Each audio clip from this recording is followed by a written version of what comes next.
Hello everyone, I'm Aladesh and I'll bring you here Detective Araka for PC. So the game came out today, is developed by Kenshizuki Square and published by Sake Studios. So if you already play other games from Sake Studios, you know how it works. If you want to get the full content of the game, you need to go to the website of Sake Studios and then download the patch and apply it to the game. Uh, I don't know. This game I cannot put full screen. This is not like full screen. This is like borderless, if you want to call it like that. I don't even see over here. There's like not even music in the beginning, which is weird. Uh, so yeah, probably is over here. There we go. The Lost Chapter. Wait, but I don't have this to turn it off. Turn it on. What? Over 1,000 people a year disappear or die due to the occult. Normal people may experience one loss per year, but if involved with the occult, then the odds are increased by tenfold. Consider this a warning: don't mess with the occult; it's dangerous. But I don't have those achievements to appear in there. Huh. Probably I press a button to turn on. I sighed deeply as I closed the magazine. I was looking for more info on the occult, but came up dry. It's probably best to not deal with it anyway, but sorry to keep you waiting, Yuki. Are you ready for the exam? Yeah, but can we hold a second? I don't remember anything, but I feel fine. Do you really need to do this? No matter what I do, I can't remember a thing. I was given the name Yuki because I have amnesia.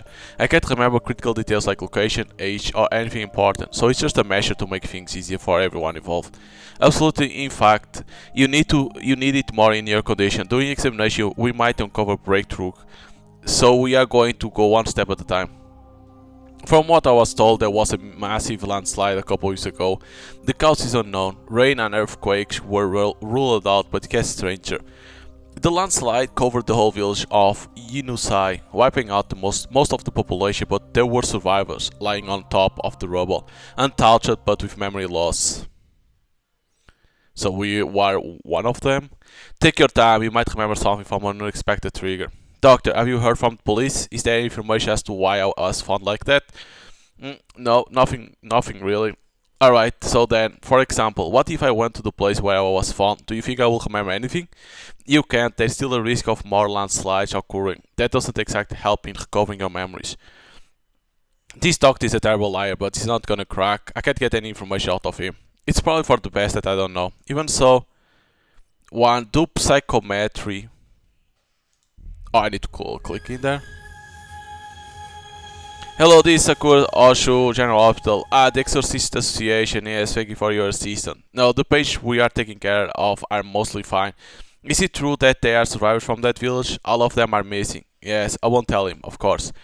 Yeah, there's something off about that area. Tourism there is nearly non-existent. The landslides are unusual, but still not a place to visit. I'm sure that boy I'm taking care of must have been in the wrong place at the wrong time. Oh, I see. This exorcist is here to investigate. Will they stop by again tomorrow? I see. You are stuck in the 8 kit? No, don't worry about it. Yes, you. The woman with the black hair. Enter pass, please. Yuki, are you okay? Yes, I'm fine. In spite of all that's gone on, the doctor means well. He's looking out for me, an unknown individual. Even so, I'm sorry about this talk. I apologize quietly so that no one could hear me. I decided I need to head back to the ruins of Inusai village, to the place where I was found. The morning sun was still brightly shining when the person arrived at the rear entrance of the hospital. Her shoulder-length hair is a wet purple color. Judging from her uniform, she's probably around my age. She seems to be about 170 centimeters, athletic, and her dignified gaze makes her look even more mature. She walks with grace that only someone with years of experience can achieve. She carries prayer beads on her wrist. There is no doubting that she's an exorcist. Why did I show another one? I feel like I know someone who looks similar to them. I'm curious about it, but I don't have time to think about that. I quickly begin my preparation after confirming that the exorcist girl has entered the hospital. I first take out the cushion I borrowed from the hospital break room last night from under the bed and put it under the futon, so it looks inflated. I feel like I'm in perfect health, so I hope that they won't mind if I sleep just a tad bit. I've already changed it, so I just need to grab the bag with pair essentials packed inside from under the bed, put on my shoes, and I should be ready to go. I poke my head out of the window and look around carefully. It doesn't feel like anyone is around, so now is the time. I'm really glad that this hospital room wasn't designed for serious ill patients. Thanks to that, I could jump out of the window. Okay. My ankle still seems to hurt a bit, but I can't just lie here in a slump. I jump into the bush right next to the back door and hide on my stomach before anyone sees me.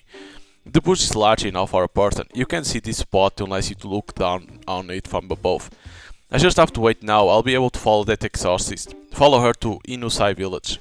I wouldn't have had to do this if I knew how to get there. I have no memory, no smartphone and no PC with net access in the hospital. I had a mere 850 yen in my pocket when I was found, so there was no way I could have been recovered normally.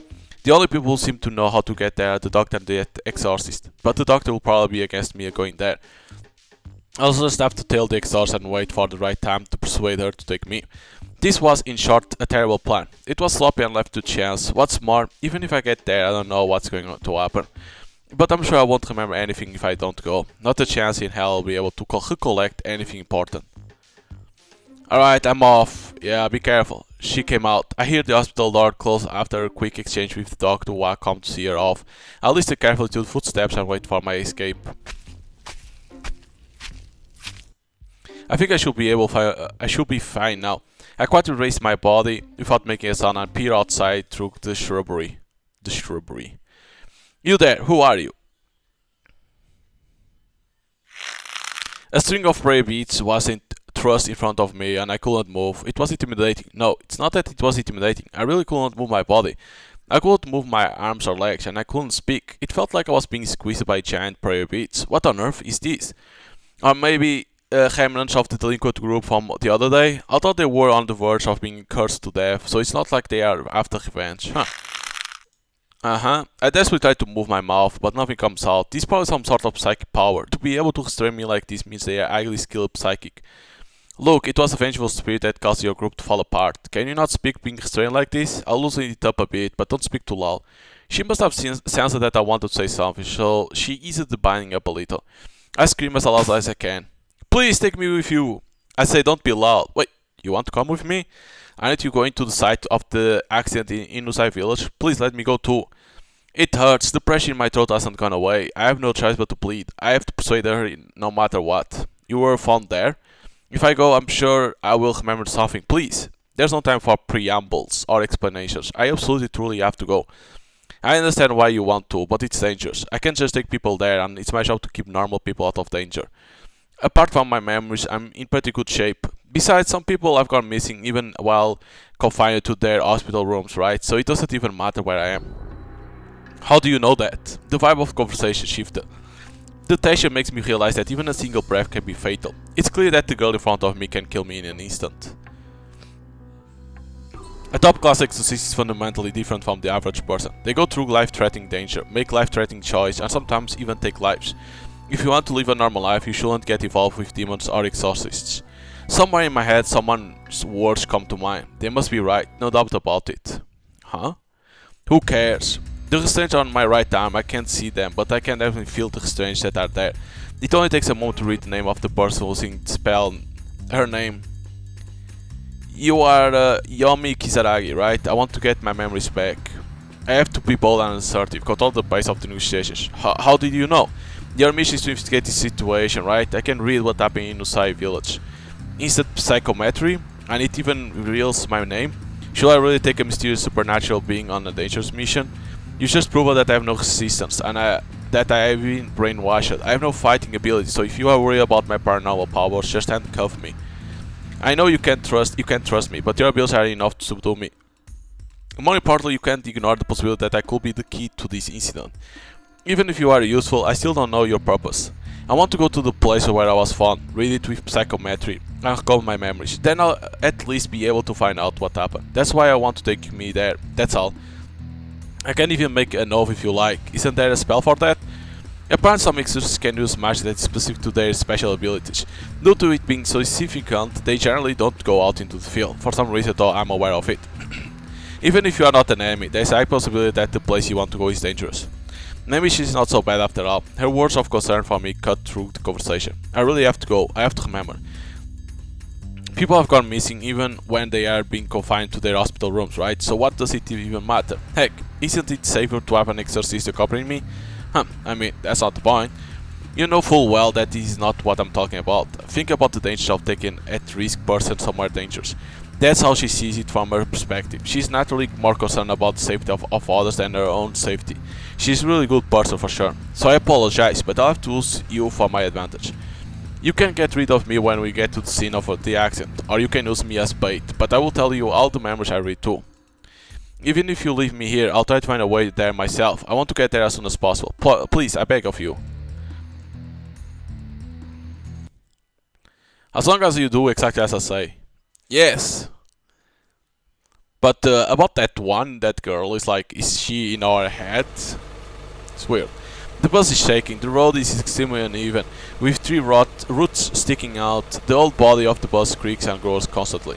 Is this bus gonna be okay? I called to Yomi, who was next to me, in a low voice. No one's gonna laugh if someone dies in a bus accident, before we even get to the scene.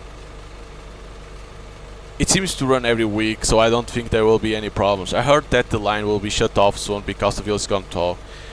It's already been 3 hours since I rode the bus from the hospital. The only view from the window is of lush trees and moss covering the ground. There isn't even a single other passenger.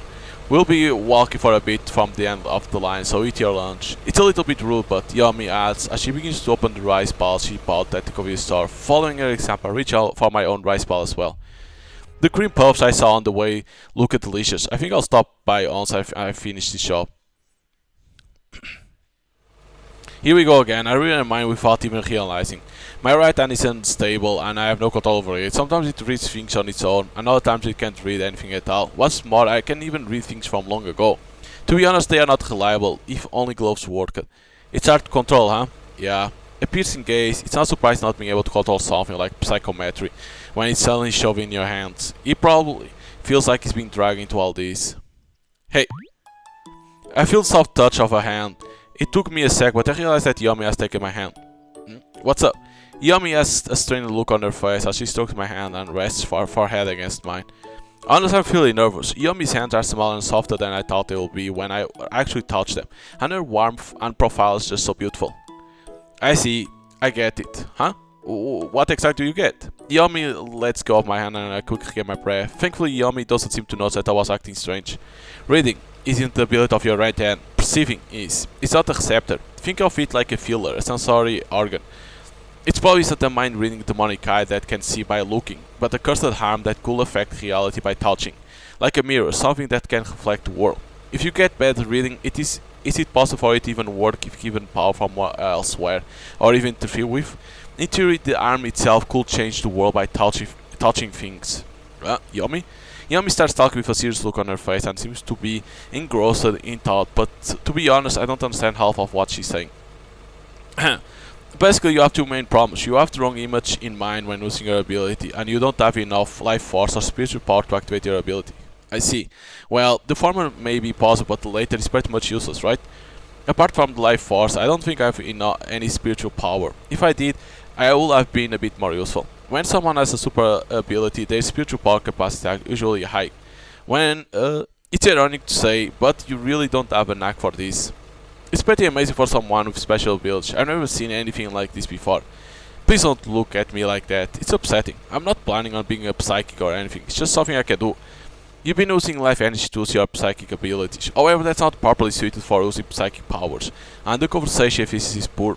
To put it another way, because you are using this ability with life force, you may die of exhaustion, so it's better not to use it. Got it? You absolutely must not use it. She points her finger at me. The intensity of Yumi's tone suggests that it's really dangerous. I don't have the moxie to convince her otherwise. The moxie? What the hell? Okay, I understand, I won't. That doesn't mean that I'm totally sucked though. No, this is just to confirm the scope of your ability. It would be best if you could use it on your own, but if not, I can help you.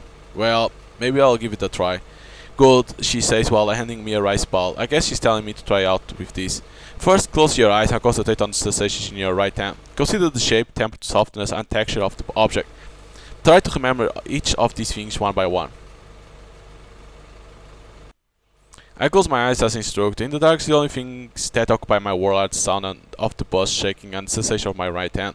The shape of it is triangular, or maybe not. The film that remains at the tip, the slight fold, the roundness and right angles. The fake shape becomes clear in my mind as I hold it in my hands. The film is as cold as the rice behind it. I don't believe the hard but thin membrane is something soft. My right hand is grasping the counters, which seem to cling to my fingers. Yes, keep going, concentrate. I can hear Yumi's voice. Slowly she places her hand on the back of my right hand. It's soft and slightly cold, and I can sense the shape of her fingertips and nails. Concentrate. A phone? I line up the rice balls, take out my smartphone and tap it. It costs 3,000 yens worth of jewels, and in order to participate I have to get a limited character from the gacha. I don't really want to do a part-time, but I need to pretend to work to get some jewels. Really, it's so damn boring. I did it, Yumi, it worked. Yes, I know, I could feel it too. You only used a bit of spiritual power, but you managed to achieve perfect synchronization. That's a serious eye-cranking paranormal ability. Yumi speaks up as she holds my right hand from above. The method she was talking about earlier was probably about powering spiritual power into my right hand. I thought I would only be able to read information. I never expect to relive an experience without sounds. If that was a stranger, it's hard to imagine what will happen with someone I know. Yumi begins to think deeply. It seems that my supernatural power is something that really bothers her. Besides that, she's still holding my right hand. Yumi? It's probably impossible to give it directional properties. Even then, it's even more unclear. Is there a ritual to sacrifice spiritual power? No, that will leave a mark on the body. Yumi? Yumi. Oh no, she's totally engrossed in it. She won't let go of my hand. Not that I really mind.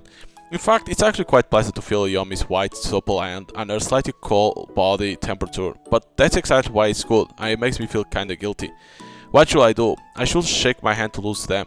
No, that will be like I don't want her help, and that will be bad. What should I do? Alright everyone, we've reached the end of the line. Shit! I didn't expect that even passing of time could be manipulated. Now I've been able to see short memories for a long time, but it shouldn't be possible to have these memories, no experience. As we walked along mountain paths, sometimes pushing our way through thickets and over paths that are otherwise uncharted territory, Yumi explained my supernatural powers to me. Getting off at the last stop, the original road to the village seems to have been buried due to landslides. As a result, the only way to get there was to push through the dimly lit forest. The bus driver probably gave us a strange look as we walked into such a dimly lit place together. Not to mention we were holding hands for a long time on the bus. Yumi is talking strangely fast and her cheeks are a little red. No, I probably shouldn't be thinking about it that way. Your supernatural power is extremely powerful and dangerous. You must not activate it unless I inject spiritual power into it. If you activate it in your own, you may lose control of it or yourself. Unlike psychics, if you were able to force to relive a shocking memory, then you will likely have no mental barriers and your mind will be destroyed, and yet... Alright, I'll be careful not to lose it.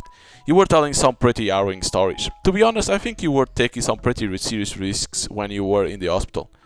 Well, you should be okay as long as I'm here. If we stay in sync with our hands together, then you should be okay. I can't take the load off. As an exorcist, I have mental barriers and curse resistance. Oh, finally. Looking ahead, I can see light shining through the bush. We finally arrive at the site of the landslide, the place where I was found. Perfect. So if you feel anything unusual or unwell, tell me right away. Don't forget if or when you see anything weird too. I get it. Now let's go. I get on my couch and make my way through the bush. I step out into sunlight and I'm dazed for a moment. Then a village? Huh? There's a village. Beautifully maintained rice fields, old owls, and in the distance some people are walking around. It was a typical tranquil village, but no matter how you see it, it gives off a strange feeling. Yummy. What's going on here? Well, there was supposed to be a village buried here. It doesn't seem like your ability has been activated. In fact, even if only a part of it was safe, it's impossible. No, the entire village was destroyed and there are only 6 survivors excluding you. One of them was a guest from outside the village who was there for a trip or research or something. The village was completely destroyed, leaving only 5 people behind. It can't be. This village, the ordinary farming village that spreads out before me, can't be. It's like a ghost village. I can't deny that possibility. Okay, Yuki. Don't leave my side. I don't say anything until I say it's okay too. Naomi takes a step forward while she speaks. There was no time to ask questions. No, I couldn't. It's obvious why she told me not to talk. Hello, nice fight we're having, huh? So the village showed up, talking to me. Just in this where I can hear him, although he's far away, he's fully aware of me. He looks just like a normal old man, which is why it's strange. The fact that they are acting normally in this abnormal place means that I'm already part of the abnormalities. Pretend not to notice. Yes, the weather's great. Yami seems to be shielding me, and she probably is, as she responds to the old man, one step in front of me. Perhaps because of the reply, the old man comes walking towards me with a big smile on his face. I'll check things out, you stay behind. If I tell you to run, jump into the bush. I nod silently. I'm sure anything I do now will be pointless. Oh, hello, today's a good day for a walk. The days have been getting longer. It was so cold before this. Yami's eyes narrow. I can somehow tell this old man is strange. He's not human.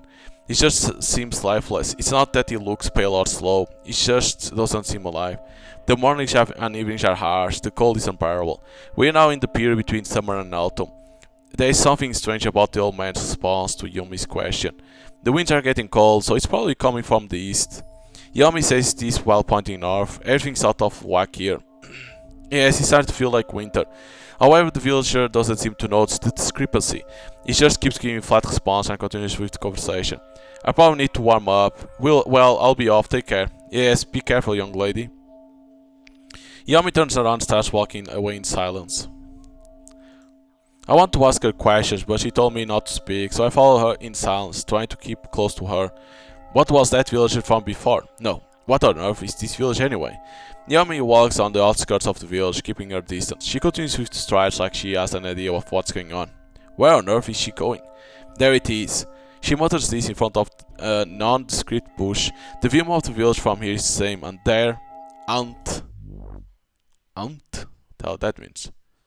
In an instant, sun disappears. You can talk now. The world is normal here. Huh? What? The ground is... I feel the roughness of rocks and gravel under my feet. Until now, they had only been flat earth and grass, but now... No, that's wrong. There's always been something weird going on. There can't be a village here anymore. This place is the edge. The normal world begins here. Beyond that is a different world.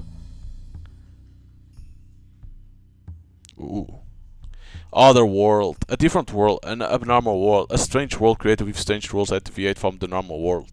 A world where anything can happen, where everything is abnormal. A world where humans should not step foot in. A world of the dead, facial speech and malice. So on top of that, of the village that was destroyed by the landslide, a world that looks just like the original village has been created. And we were in there just now? Yes, that's right. Well, even for another world, there are a lot of strange things about it, so it's just a guess. A parallel world formula where the village was destroyed. We don't know if it's a recreation of the destroyed village or if it's just a fact smile. It's probably still incomplete since access to the outside hasn't been closed off. If this farmer right after the landslide, did that old man farmer live here? The other world, let's call it the spirit world, absorbs people. Perhaps the old man in question was the person who once lived there and was taken in even after his death. Oh, don't worry, I don't think that old man was taken in. It was probably an imitation of someone who lived here, but that's it. It's a shadow that uses illusions and thoughts from the past. Thinking of an NPC, it has no actual conversational skills, no self-awareness, no soul and no self-control. I see, that's actually a lot better. I'm truly relieved. It will be so tragic for humans to be taken into the spirit world. Okay. These people can just die in spirit world. You might say that it's bad if they could. You are completely trapped once the spirit world is complete, but the soul will never be freed. They will literally suffer eternal torture. They will never die, no help will ever come. They will be violated, abused and used as slaves and will continue to suffer eternal torment and exploitation. I can't think about that right now, there are more pressing matters. That brings another question to mind. Yami, do you play video games or something similar? No, that was an idea brought up by someone I'm training. Anyway, it's dangerous here, you have to leave. It's incomplete right now, but we don't know when the spiritual will be completed or when the barrier will close. Just stay here. What about you, Yomi? Dealing with this kind of situation has been my aim from the start. I'm going to exercise the spiritual and then rescue the survivors. I don't want any collateral damage, so just stay here. It's hard for a mere mortal person like me to retort when someone points their finger at me. However, so the survivors, the village should disappear from the hospital. They were all taken here? Yami's face twists into an expression of surprise, the bad kind. I assume that I got her attention. That's the most likely possibility. That's exactly why it's dangerous to let you get close. In many abduction cases, individual awareness and inclination are influenced, leading them to act on their own initiative. There is no guarantee you're gonna be immune. I can see where she's coming from, but it's too late now. They have already seen me anyway. Is there still a point in trying to hide? You got a point, but they have seen us together, so being alone will be suspicious. Plus, if there are other survivors, it will be inefficient to look for them alone, and I'm starting to feel a little bit bad. Honestly, it doesn't feel good to manipulate someone that's genuinely worried about my safety. Even so, I want to go further. I want to meet them. Fine, you can come along, but if you have to listen to my instructions to the T. If we do manage to rescue any other survivors, they'll be returning with you. It's dangerous to protect more than one person, and if the other survivors can't act properly, you're gonna be the one that has to escort them back. Yes, understood. Are you angry? Not at all. If you get it, then come on and stay on my tail. She's angry. Well, I guess I did take advantage of her kindness. Once it's all over, I'll thank her properly, so long as I've still got the chance to. Okay, so we're gonna rescue the people that are like prison on this place, on this other world. Okay, let's assume that we are classmates in the local cultural studies club at Rayonan Academy, and we come to research indigenous beliefs. Call me Yomi Senpai. I checked the surroundings as we walked towards the center of the village. To put it mildly, our excuse is weak, but the village we have encountered so far have no problem understanding our relationship. It seems that the NPCs around here have a weak connection to the Master Unit. I don't know if the Master Unit is the same place as the corrupt spirit world, but the Master Unit? Does that mean there is a Master Controller? Yeah, I'm sure of it. The NPC itself has almost no calculation function when it deviates from the conversation pattern prepared in advance. I'm sure because I asked for directions in words that were infused with spirit power. Words like East and North can easily lead to sensing the gap between worlds, and the level of secrecy is... Stop! Yomi Senpai stops. Is this a gate? In front of me is a fence just under 1 meter high with a stone pillar in the gap between it. There isn't even a door. On the other side is a patch of grass with a house in the distance. Yomi Senpai, this is Inusai village, spreads out in a fan shape with the mountain at the rear. We were just on the outskirts of the village, where no one actually lived. From here, centered around the mountainside is the true form of this village. No, this spirit world. Wait here, I'll look around. Is this a force field to stop people from entering? No, it's preventing me from entering. Or perhaps, I'm unsure what Yomi Senpai is investigating while crouching down. Still, it's clear that she's at an impasse. I'm sure that's something you won't know till you enter the village. Yomi Senpai. I know, I'm not telling you to turn back now. There's one thing I would like to try. Try stepping over the gate with just 1 foot. My heart skips a beat. This must be the turning point, but... Alright, I already made up my mind. Yomi Senpai takes a step back and I move forward toward the gate. Slowly, start with 1 foot. Be careful not to step on the ground too soon. I'll stop you if necessary. All I can hear are Yomi Senpai's voice and the sound of my racing heart. But still, there's one thing in my heart. Be brave, I mutter as I lift my foot. So probably can pass, but she can't. I crossed the stone wall, the world changed in an instant. Ordinary fields, house roads. Other than the lack of people, it's the same as when the villager spoke to me earlier. A landscape of the spirit world. Okay, don't put your foot on the ground yet. Just keep looking around. Come back right away if you see anything. I can only hear Yomi's voice somewhere behind me. However, it's quite difficult to maintain this position with only one leg raised. For now, all I can see is the same idyllic village as before, nothing out of the ordinary. But my legs are starting to ache. Hang in there, I'll help you out soon. I'm seeing the same things, but it seems I'm being denied entry into the village, so I'm slowly tampering with the barrier. Yomi, come back, huh? Hurry, lift your foot. I can't move my foot back despite her screams. What? My leg is being pulled. I'm being pulled in. A strong force is wrapping my foot. I can barely fight it. My body is falling forward. My center of gravity flies out of the wind as I get pulled into the village. Pin. Movement stalled. My left leg that's still a few centimeters above the ground along with my body that's tilted to one side, both frozen like a film on pause. Yomi paralyzing me just like she did at the hospital. There's already a pillar. This is bad, you have to come back, there's something far beyond that. The spirit world is complete. The inner world. Those words give me a sense of something extremely sinister. That's not the only upsetting thing. The fact that it's done means that... Wait, what? My body lifts into the air, Yomi's smash pulls my body back, stronger than the force trying to pull me down. Get back, no, close the border. Yomi, I'm still inside. What's in there? Who's in there? I can't remember. There's no reason in my heart for me to take any more steps. It's already started to solidify. You'll get caught up if you go in. Listen to me, I'm closing the bar, so don't say anything. Keep your mouth shut no matter what you see. Here I go. I can't reply, however the scene begins to change slightly. The morning sunlight turns into crimson of dusk, and a few figures can be seen on the deserted road. Don't say a word. I'll keep my mouth shut as I remember Yomi's word. I must never speak out loud from now on. I make sure to keep this in mind while trying not to pay attention to the information coming from my field of vision. It's okay, everything's fine, they don't see me. There's an old man carrying farm tools and a young man talking to him. Neither of them takes so much as look at me.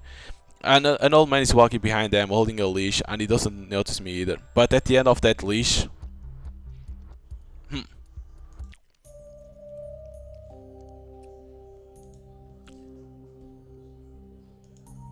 Wait, what? Is it this same thing?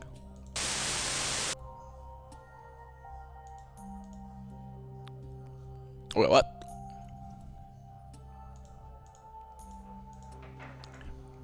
Do I need to say give up?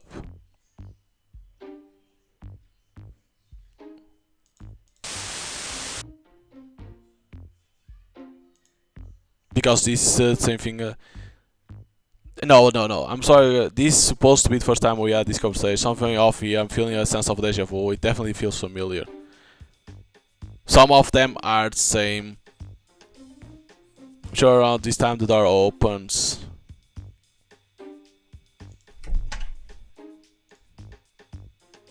Even the reply tried to express sounds familiar. For us, a couple of weeks ago, there was a massive landslide, caused no rain and earthquakes were ruled out, but it gets strange. But with memory loss. So basically, it's like we are seeing the same thing, but it's like we are in a loop.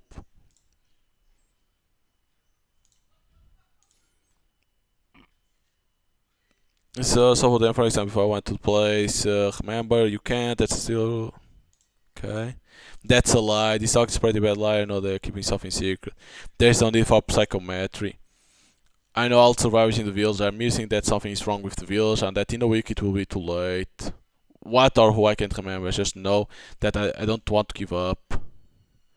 Hi guys, I'm fine. It's free, so sorry about this. I apologize again for sneaking out of the hospital without permission.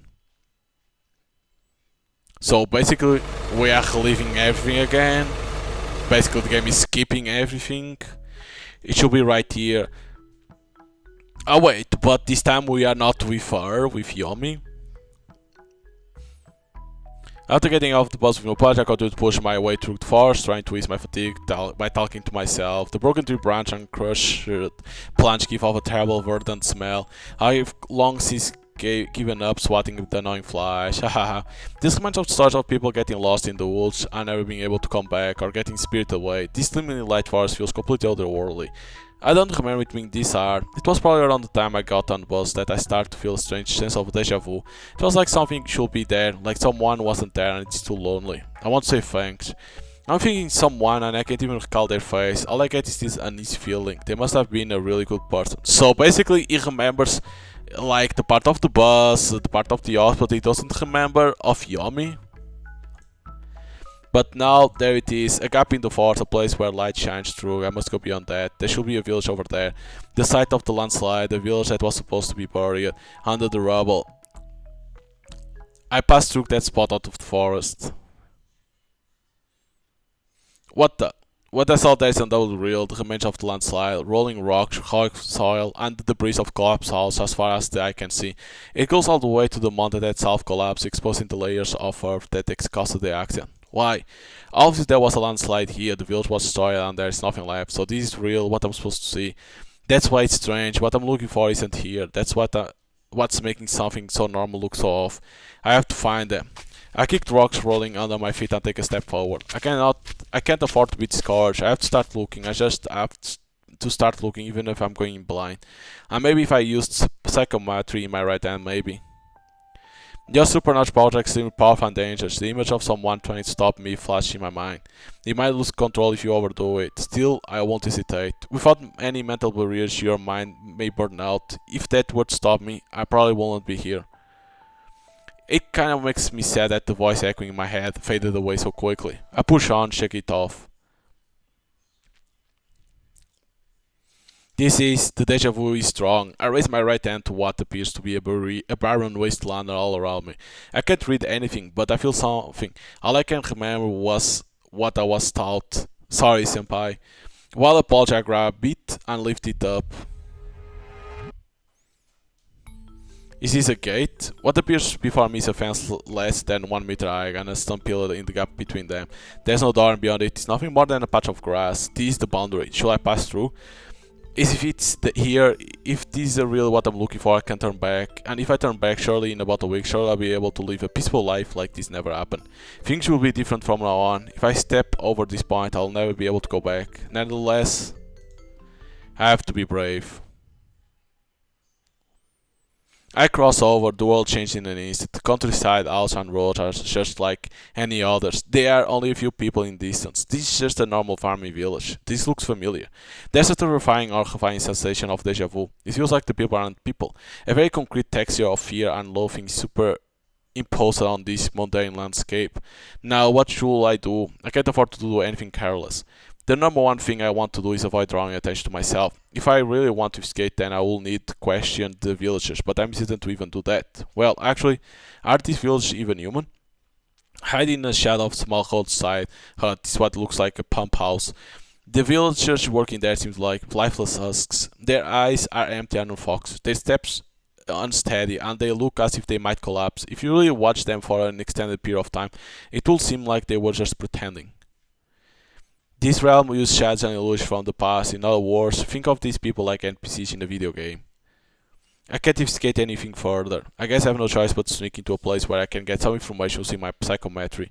The villagers haven't noticed me yet, so I hide for a while and explore the area. Should I go to the center of the village first? No. Should I look for a place where suspicious things are hidden? Either way, I just need to stay out of sight. What are you doing, big guy? Wah! A voice from the sky. No, from above the pump house. There's a girl. She has an innocent face and is quite short. She must be quite a bit younger than me. Her tan lines suggest she's been playing outside. Her shorts and tank top that shows just how comfortable they are for movement are typical of a young, active girl. Which is to say... So wait, are they alive? What?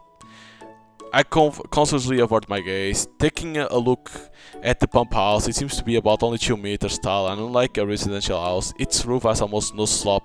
It would be easy to climb up if someone wants to. It never occurred to me that sneaking around will stick out from above.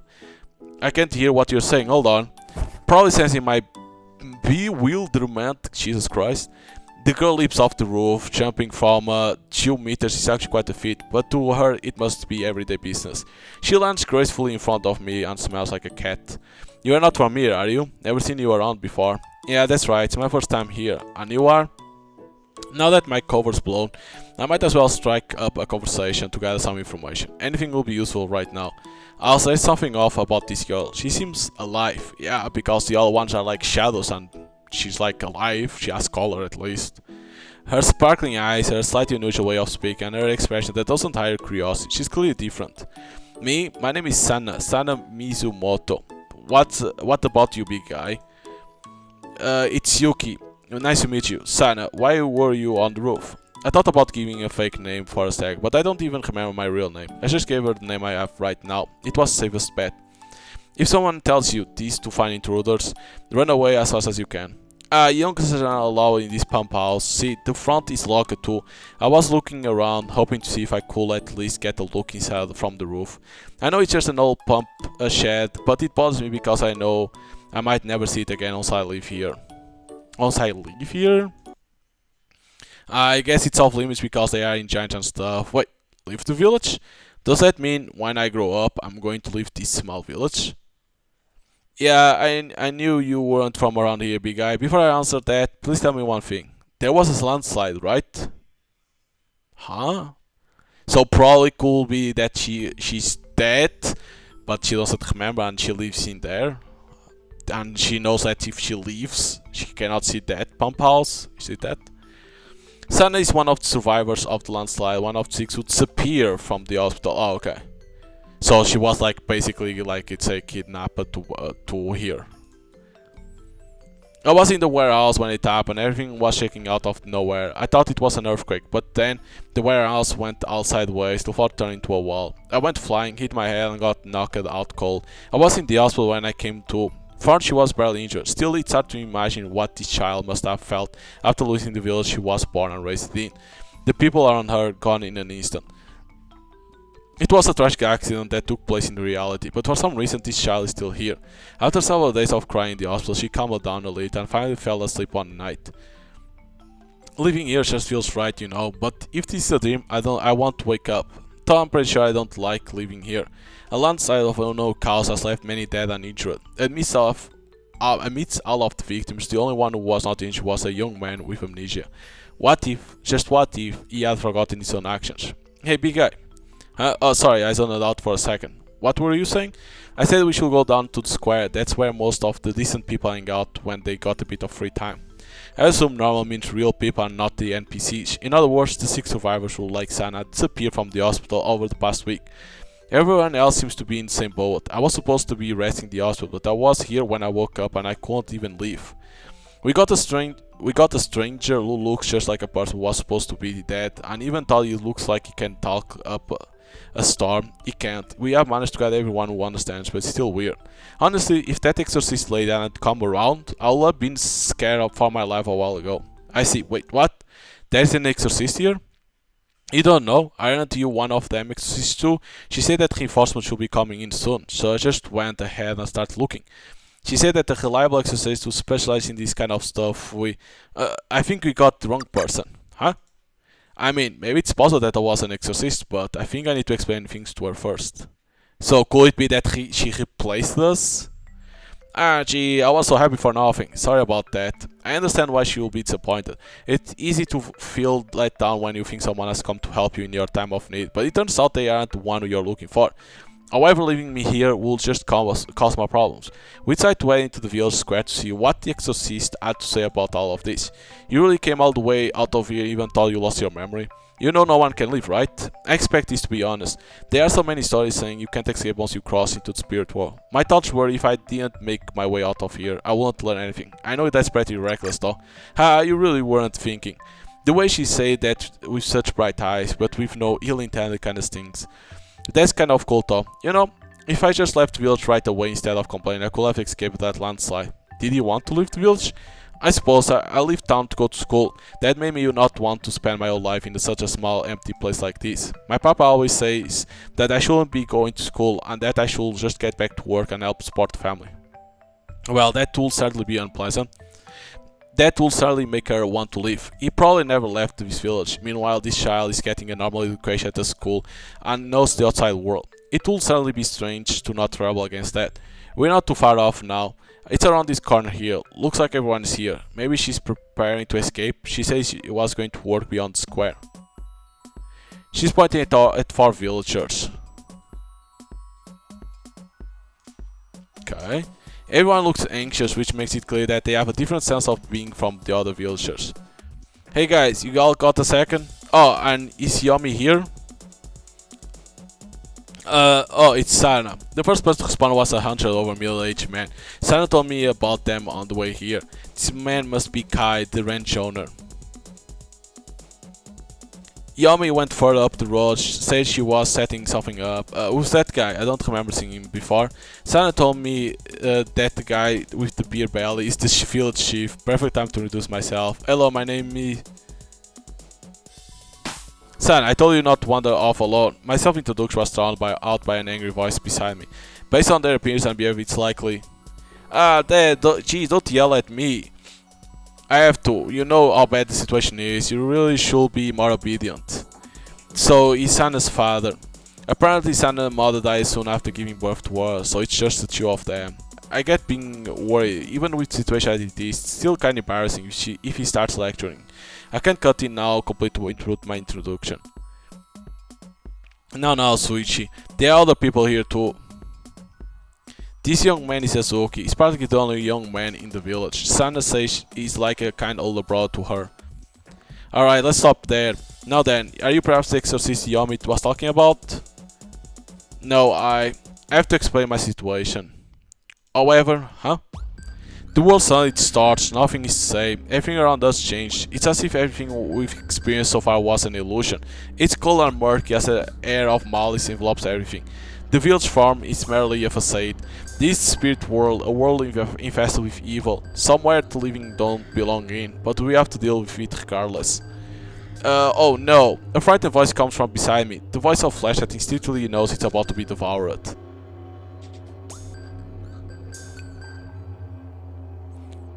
What the fuck? I bit my lip to stay sane. I managed to hold on for now, but that was still a close call. If you are taken to spirit world, then you'll become one with the people who live there. Huh? Is that the thought of someone who lives here? If so, Sana is in danger. That? Everyone. Ah, Sana, stay there. They don't look any different, but you can tell they are not in their right mind. Sana, run to the exorcist lady. Sana hears my cry and runs off. All the village are in danger. I'm not sure I can keep my sanity either. However, there is one person in this village she can trust, a woman, and someone who possesses the means to fight against the spirit world. Wait, Sana. Sana, the men chased the running girl like zombies. This is bad, everyone get a grip. Out of my way. What the? Fuck, he's completely lost his mind. I try to grab him with all my might, but he shakes me off in an instant with incredible force. Damn it. Even so, I can't just sit back and do nothing. I stand up and chase after them. I go after them, grabbing them when they are within reach. They shake me off. It's like they are slapping. Get pushed away. The only thing I can see is the girl running away, not paying any attention to me. Frantic men are chasing a young girl under a brilliant colored sky. They struggle, push and shove, and even get punched and beaten, but they refuse to stop chasing after Sana. Damn, they all have incredible strength. I can't compete with them. They are almost like zombies. The way they exert incredible strength that exceeds the limits of muscle strength, and the way they chase after meat is in an attempt to devour it.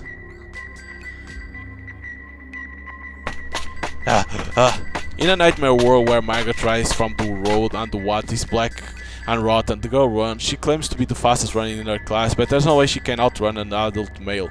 Just because I slowed her pursuers down a little doesn't mean she'll be able to escape. I still need to catch them. That's right, even if she can't shake them off, it's fine as long as she doesn't get caught. They say the exorcist wasn't far from the square, just have to keep running. There's no way an exorcist won't notice the situation. I'm sure they will deal with it right away. Yes, I know. Yes, there's no way she won't notice. She'll say, have noticed us. At the end of the road, in the middle of a Devo, there are bits of prayer beads and charms scattered along with something else. No way. Either way, it doesn't make much difference. She'll be caught if she stops moving. The ends of insane men reach out to her. I know it's too late. She'll be caught. I know what will happen if she's caught, but I'm out of reach. And even if I did catch up, I won't have the power to help. No. She screams right ring out as the girl fails to escape. No help is coming. It's okay, I made it. The voice of the girl is cool but dignified, yet somehow aloof. It's awfully attention-grabbing that even amidst the roaring noise and flash of light, I'm able to hear her voice. Wow, defeated. As I thought, it doesn't have much power. At least it's good enough as a stun grenade. It's not her. Seeing the man wreathing around, hit direct by the flash, the owner of the voice, a girl with long black hair, mutters. The sight before me is incredibly beautiful, and for some reason nostalgic. I guess it needs to come down to that after all. Hey, I'm about to say some things that won't make sense, but just shut up and listen for a while, okay? Not that I can say anything even if I wanted to.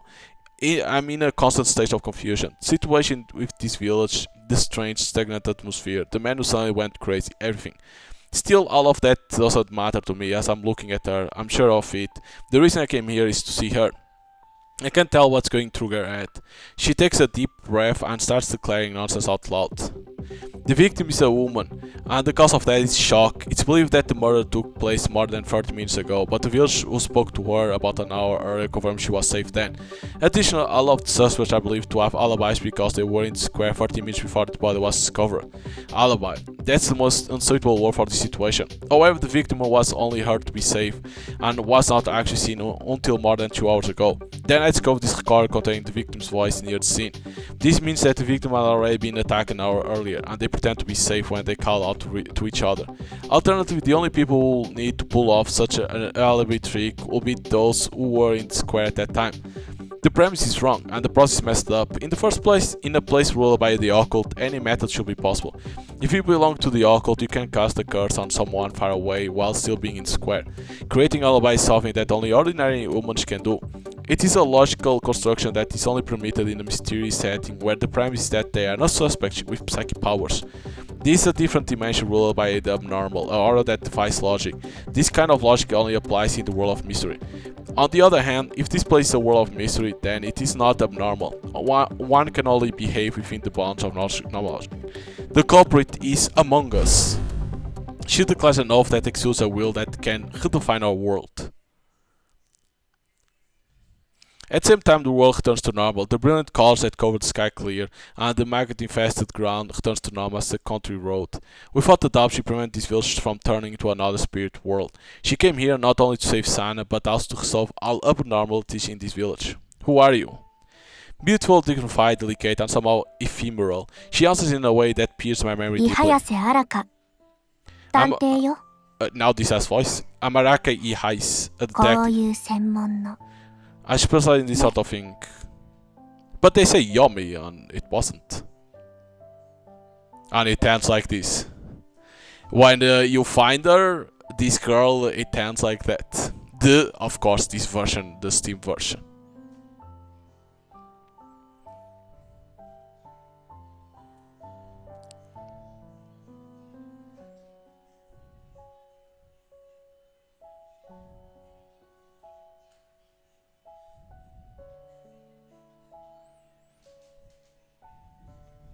Well, like, it's interesting.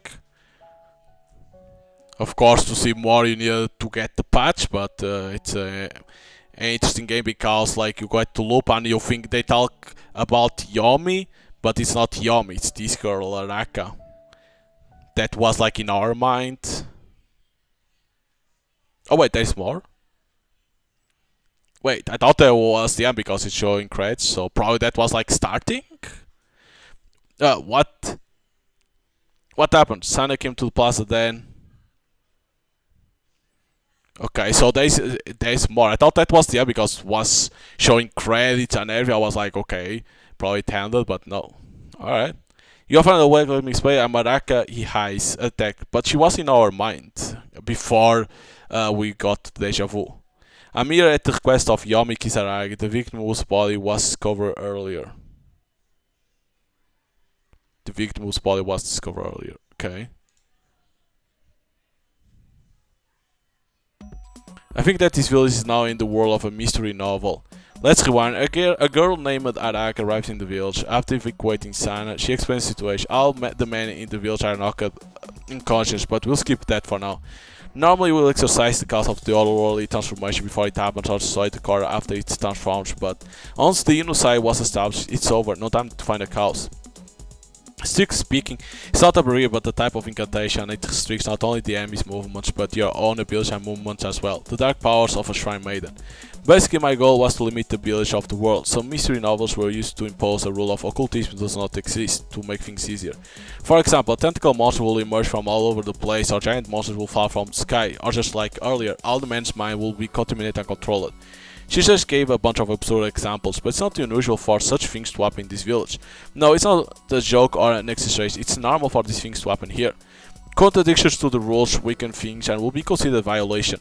This also means that it can't neutralize human, so we can have a chance to subdue it and destroy the car. There are ways to use sorcery so that the barrier doesn't detect it, but that goes for us too. To go into a bit more detail, the compulsory power of logic is increasing in this world. Logical explanations, refutations, and pursuits exert a powerful coercive force. At the climax of a mystery novel, when the detective begins their deductions, the criminal basically can't cause any trouble, and even if he resists after his identity is revealed, he is easily booked, right?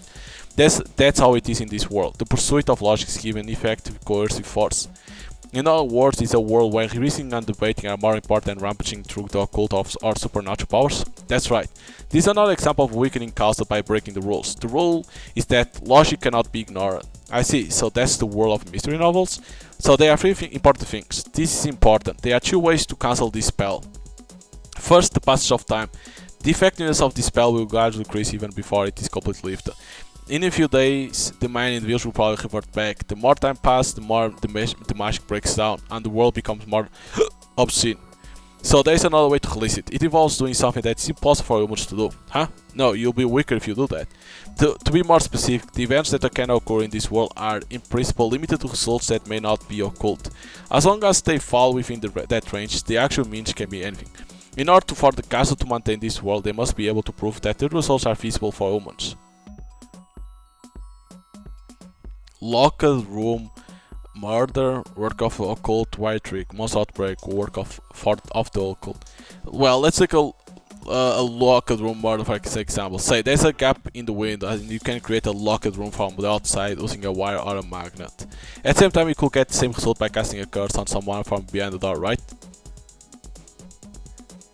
Due to the chance this was not caused by the occult, it couldn't have happened within the barrier.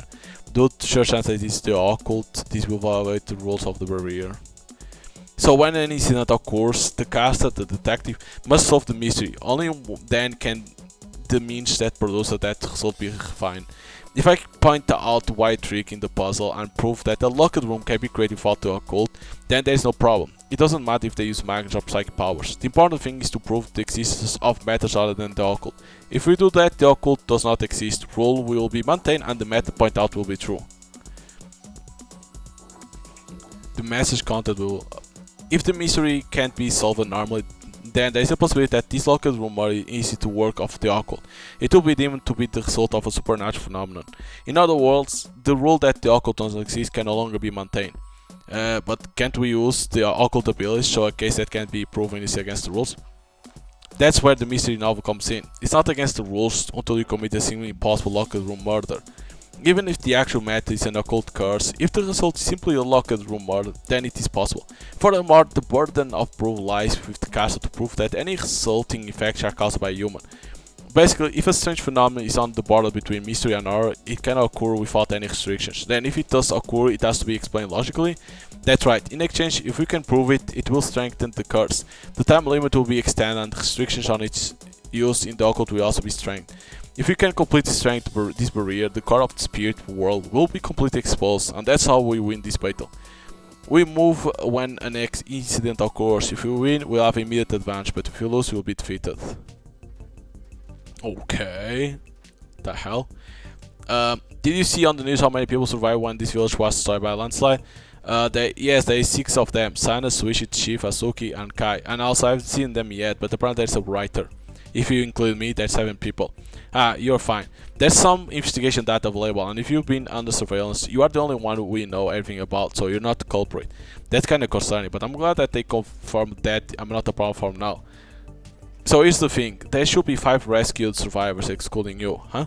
Everyone except you was found together and taken to a hospital a little ways away. But one more person was added before and after the transport. There's no doubt they got mixed in. Definitely, they were probably doing some research before coming here. By the way, that exorcism from earlier, Yami Kisaragi probably wasn't defeated head on either. She was probably given something to drink secretly, or maybe she was tricked by a disguised villager. In that case, my previous declaration was not a lie. So it's true, the culprit is among us. Well, it's possible that it wasn't them, but an alter ego, or that it's possessing a corpse. But there's no doubt that it's a dangerous being, and that's extremely close to the master of our souls. So our task is simple, identify the culprit hiding among the village and hunt him down before the curse wears off over time. It's really like the world of mystery novels. The culprit is hiding among the suspects. When a crime occurs, you explain the trick and find the culprit. The culprit will attack Yami, the exorcist, if possible before the next incident happens. Now that I think about it, Araka mentioned a recorder used to create an alibi. The recorder used to create that alibi, the one that culprit touched. I know who the culprit is. I have this right hand, I can identify the culprit using psychometry. Even if I don't, I can get a lot of information as the situation at the scene at the time. What do you mean?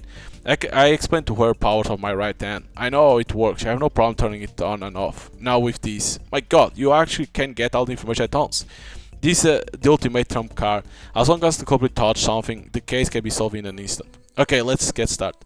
Oh, but there's no point in touching the recorder. That alibi trick was just something I made up. Huh? That's because the world was rewriting to mystery after Yomi Kisaragi was attacked. At the time of the attack, there was no restrictions on the occult, so it was easy to make up an alibi. That's certainly true, but what about when you say the culprit is among us? All I had to do was insist that none of the suspects had alibis. The fact that there is a culprit is true, so as long as there are no logical contradictions, the mystery will work. From the start, the culprit, an impersonator, could insist that the occult tactic was a trick. The best way to handle this was to just pin the blame on him there and then. That's kind of like cheating. That's just how sorcery is. Anyway, we really need to find the culprit. Well, I think I understand the situation now. Everything is yet to come, now for the rest. So what's the third important thing? Honestly, I knew what was going to happen, but I wanted to hear it from you, Araka. Yes, I would like to help you with the investigation. You are not a suspect because you went to a different hospital and you have psychometry abilities. Plus, you seem trustworthy. I'd like you to lend me a hand. You seem trustworthy. I feel an extremely nostalgic memory, something precious, a maddening longing and fear. Swallowing it all, I take Araka's hand. So basically that Yomi got attacked. I don't know if she died, but for what it looks like she died. It's what it looks like. You are finally awake. Let me explain. Araka Ias, a detective. I'm here at the request of Yomi Kisaragi, the victim whose body was discovered earlier. There we go. I give a quick self-introduction to the village after they wake up. I also decide to introduce myself as Araka's assistant. The culprit who killed the victim is currently hiding in this village, probably using an alibi trick. The cover story that Araka tells is exactly like a mystery novel cliché, starting with a detective being called to the village, followed by the death of the person who called them. Honestly, getting told that when you are actually involved in an actual murder case must feel repulsive. It's very cheesy and just sounds bad. On top of all that, everyone here knows what kind of situation they are in. It's literally out of this world. No, that's impossible. No one will believe it. I see. So the culprit is among us. I'm innocent. I believe him. Be careful, your perception is altered. You'll be more aware of things that fit the plot of a mystery novel, and you will be not aware of things that fit from that. The people here are currently trapped in this village. The creepy NPC village are aware, but they don't seem to mind. Introducing detective roles will change perceptions even more. I see, but isn't that brainwashing? That's just a distraction. Now then, we'll question each of you one by one in another room. That's all I know. Before I returned to the village, I was making a big hoot over in the Kansai area. Let me go the rundown. This old girl named Now from this club was all over me. We were in school together. I asked her why she'll bother going out with an old coot like me. Cheating is wrong, but alright, I get the idea. So the first person Araka interrogates is the village chief. He seems to be quite talkative and answers all of the questions honestly, but also goes on wild tangents related to the questions. However, the content is mostly boasting and tales of heroism, and 80% of it is about how bad he was with a woman. I can feel Araka's irritation from behind her. Try to keep calm. It's finally over. This interrogation is supposed to be about their actions before and after the incident, along with information about the village, but that's not all. How was it? Did you learn anything? Honestly, I want to wrap it up now.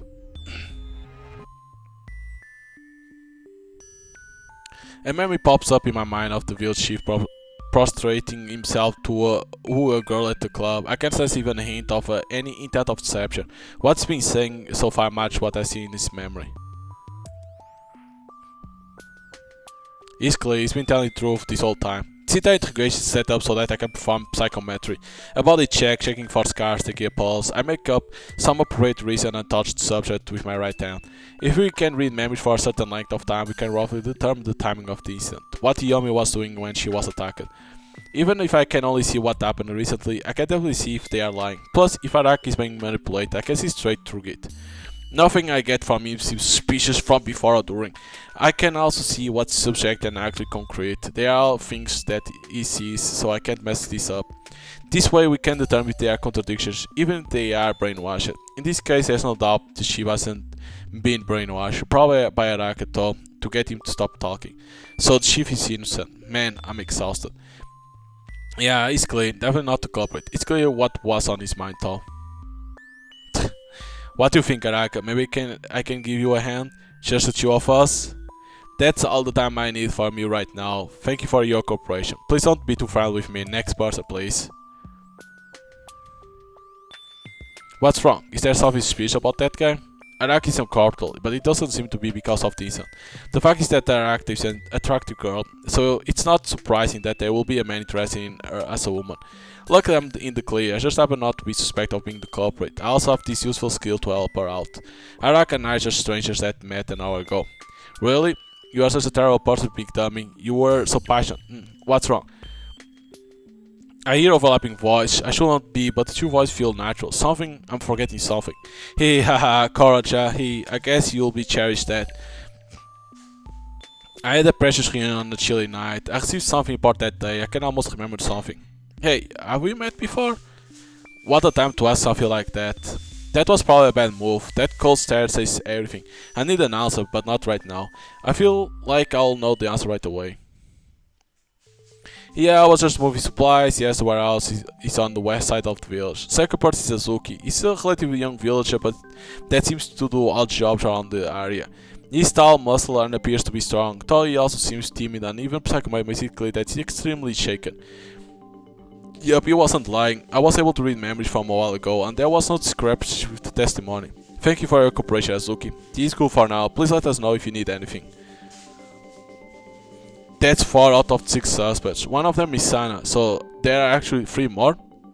Speaking of, we haven't met any writers yet, so do we still need to look for them? You said you haven't met anyone in person for the past few days. That's right, we haven't seen the author who had come to the village for research. According to Azuki's testimony, the writer was the first person summoned to the area after the incident. They greeted the chief, they vanished, staying out of sight. Also, it seems that while they were in the village before the landslide, they had tried to avoid talking to people as much as possible, and they don't know anyone here except the village chief. If they needed food or something else, they will leave a note and have it delivered to a specific location. They are obviously suspicious though.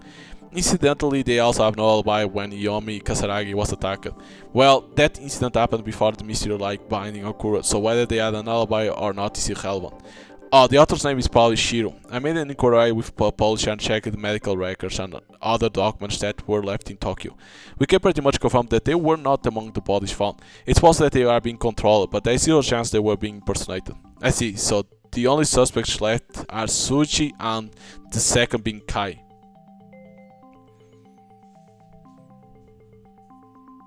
That seems to be a simple solution, but we can't rule her out just yet. Yeah, San is still a suspect. When someone is spirited away, their soul can be used like a shikigami or a puppet without their knowledge. They basically remain the same, but they are used as bait to draw in others. There are even cases where people out of natural causes without anyone noticing, even by the people around them, so investigation is necessary. I see. By the way, what happens if you leave out your natural lifespan? Your soul will be completely trapped in the spirit world. The moment you die in this world, you return to your original body in the other world and are crushed by eternal torture until your memories of this world are reduced to nothing. There is no salvation once you are trapped. That makes a lot of sense. We need to get moving then. You're right, but hey, are you okay? You look pale. Now that you mention it, I might be a little tired. A lot has happened today, so I guess that's to be expected. That's no good. It's best not to use psychometry anymore today. You are forcibly using your life's energy as a resource for your ability. I wouldn't have let you do this if I know. You've been using life energy to use your psychic abilities. However, that's not properly suited for using psychic powers, and the conversion efficiency is poor. I remember hearing this word somewhere. I can't remember who told me, but it's definitely important advice. Yes, I'm sure. Well, if I get a supply of spiritual power from an external source, it should work without any problems. That's true. Maybe if I put my hand over yours, you can do it? Maybe, I'm not sure, but I'm sure I've done it that way before. It seems we need to examine your memories after all. We'll wrap up our question after one more person. For now, this is a load of bullshit. I'm leaving. I have things to do. I can't just hang around here. Angry shouts echo from just outside the room. I open the door and look outside to see Suichi, Sana's father, breathing heavily, standing up over his chair and shouting. What's wrong? What happened? What the hell is actually going on here? Is there a really culprit? Now you want to question me too? These asinine. They just want us to hang around until they find a culprit. They are in complete hysterics, or at least they are pretending to be. Please calm down. First of all, I don't care what you have to say. Who's going to trust some stupid detective? I can handle things on my own. I'm leaving. This isn't good. He's up in arms and he's about to leave. Papa, calm down. Stay calm. How can I? This is a waste of time. We are leaving, Sana. Wait, what? No. Shut up and listen to me. Do as I say. You are welcome to leave, but please don't take Sana with you. She's also a suspect. Araka cuts the tension with a cold tone. Everyone's attention turns to her. What the hell are you even saying? Are you implying that you are going to investigate my daughter? As long as we haven't even be able to question her, we can't rule out that possibility. It would be one thing if she was alone, but the fact that there are only 2 suspects left means we can't be sure. That's the logic. If in fact Sana's file is currently with the prime suspect, even so. Araka, that's a bit much to say to her real father. I'm saying this because he might not be the father. It's common for evil spirits to pose as someone close to you. Those words were extremely cold, yet sincere. If her fears are correct, Sana will definitely be attacked, and by someone with the face of her father. That must be prevented.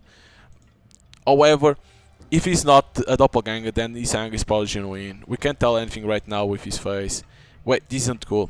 If he raises his hands, you take a step back, don't worry, I'll go easy on him. I look over to see Araka's right hand wearing a special glove. It's probably a tool. Somehow I can vividly imagine her laughing maniac using it to exercise evil spirits. This is definitely going to be rough. Preparing for the worst, I shift my center of gravity back a little and patch him back. I want to stay with the detective. If you're gonna fret, come back tomorrow. Sana interrupts him. What are you saying? Sana, you're being selfish. What? It's true that Sana and Araka are the only human here, so that makes sense. Although, hey you, I'm worried about you. We can all gather back around tomorrow. Papa can just wait at home. There won't be any problems, I just do that. She really seems to be dead set on getting away from her father. Well, Sana, you'll stay here. There shouldn't be any problems if 3 of us are together. The village she said he had a home we can use, right? Oh yeah, we have an extra home for guests. It's big enough for about 3 people. Oh, why don't you stay at my home? Yes, I have a guest room and some spare rooms. We'll take the extra. Azuki, can you lend us some cleaning supplies and other necessities? Oh, it's already been cleaned up, so you can use it as is. There's no food there, so I'll bring you that later. The arrangements are progressing smoothly. Most important sign is by Araka's side. Situation isn't like to change from now on. Fine, I'll see you tomorrow.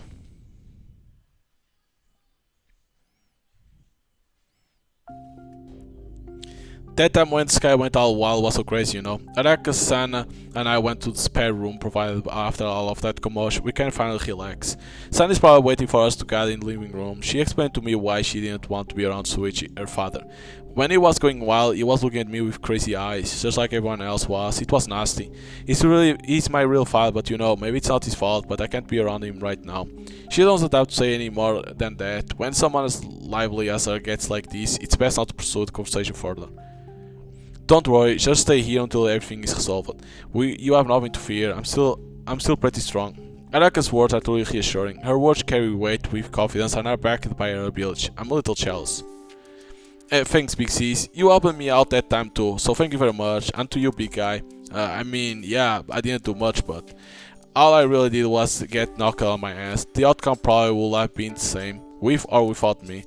I really wasn't much help at all. I mean, yeah, you didn't. Sorry. That childish hopefulness it really eats on. She didn't have to say it so casually. Still thanks, I'm so glad you are here. Yeah, I'll do what I can. Now let's discuss what we're doing next.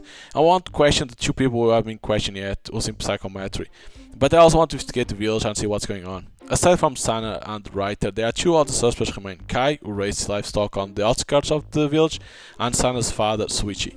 However, it's thought that Suichi will cooperate with questioning. It would be best if I could psychometry on him, but I'm not sure if I'll have the chance. Well, should we go talk to Kai first? It seems he left without saying anything while we were busy with Suichi. Him leaving seems suspiciously, but neither Araka nor I know his usual behavior. The quickest way to find out is to ask Sana. Kai is an old man that doesn't really talk to people. He's usually either alone in the barn or at the shrine, so he's pretty much like that all the time. Oh, he goes to pray? Is there a shrine here? Yeah, there's a shrine on the mountain over there. I think it's said to be a guardian deity of this village, or the god of the fields and livestock. Only Kai and my papa have ever gone to pray there though. Iana Hauku, I think it was. Lord Iana Hauku? San, I would like you to take me to the shrine so I can look for Kai. Is that okay? Sure thing. Wanna head now? No, I need to get ready, so can you wait for a bit? Hey Yuki. Can you give me a hand?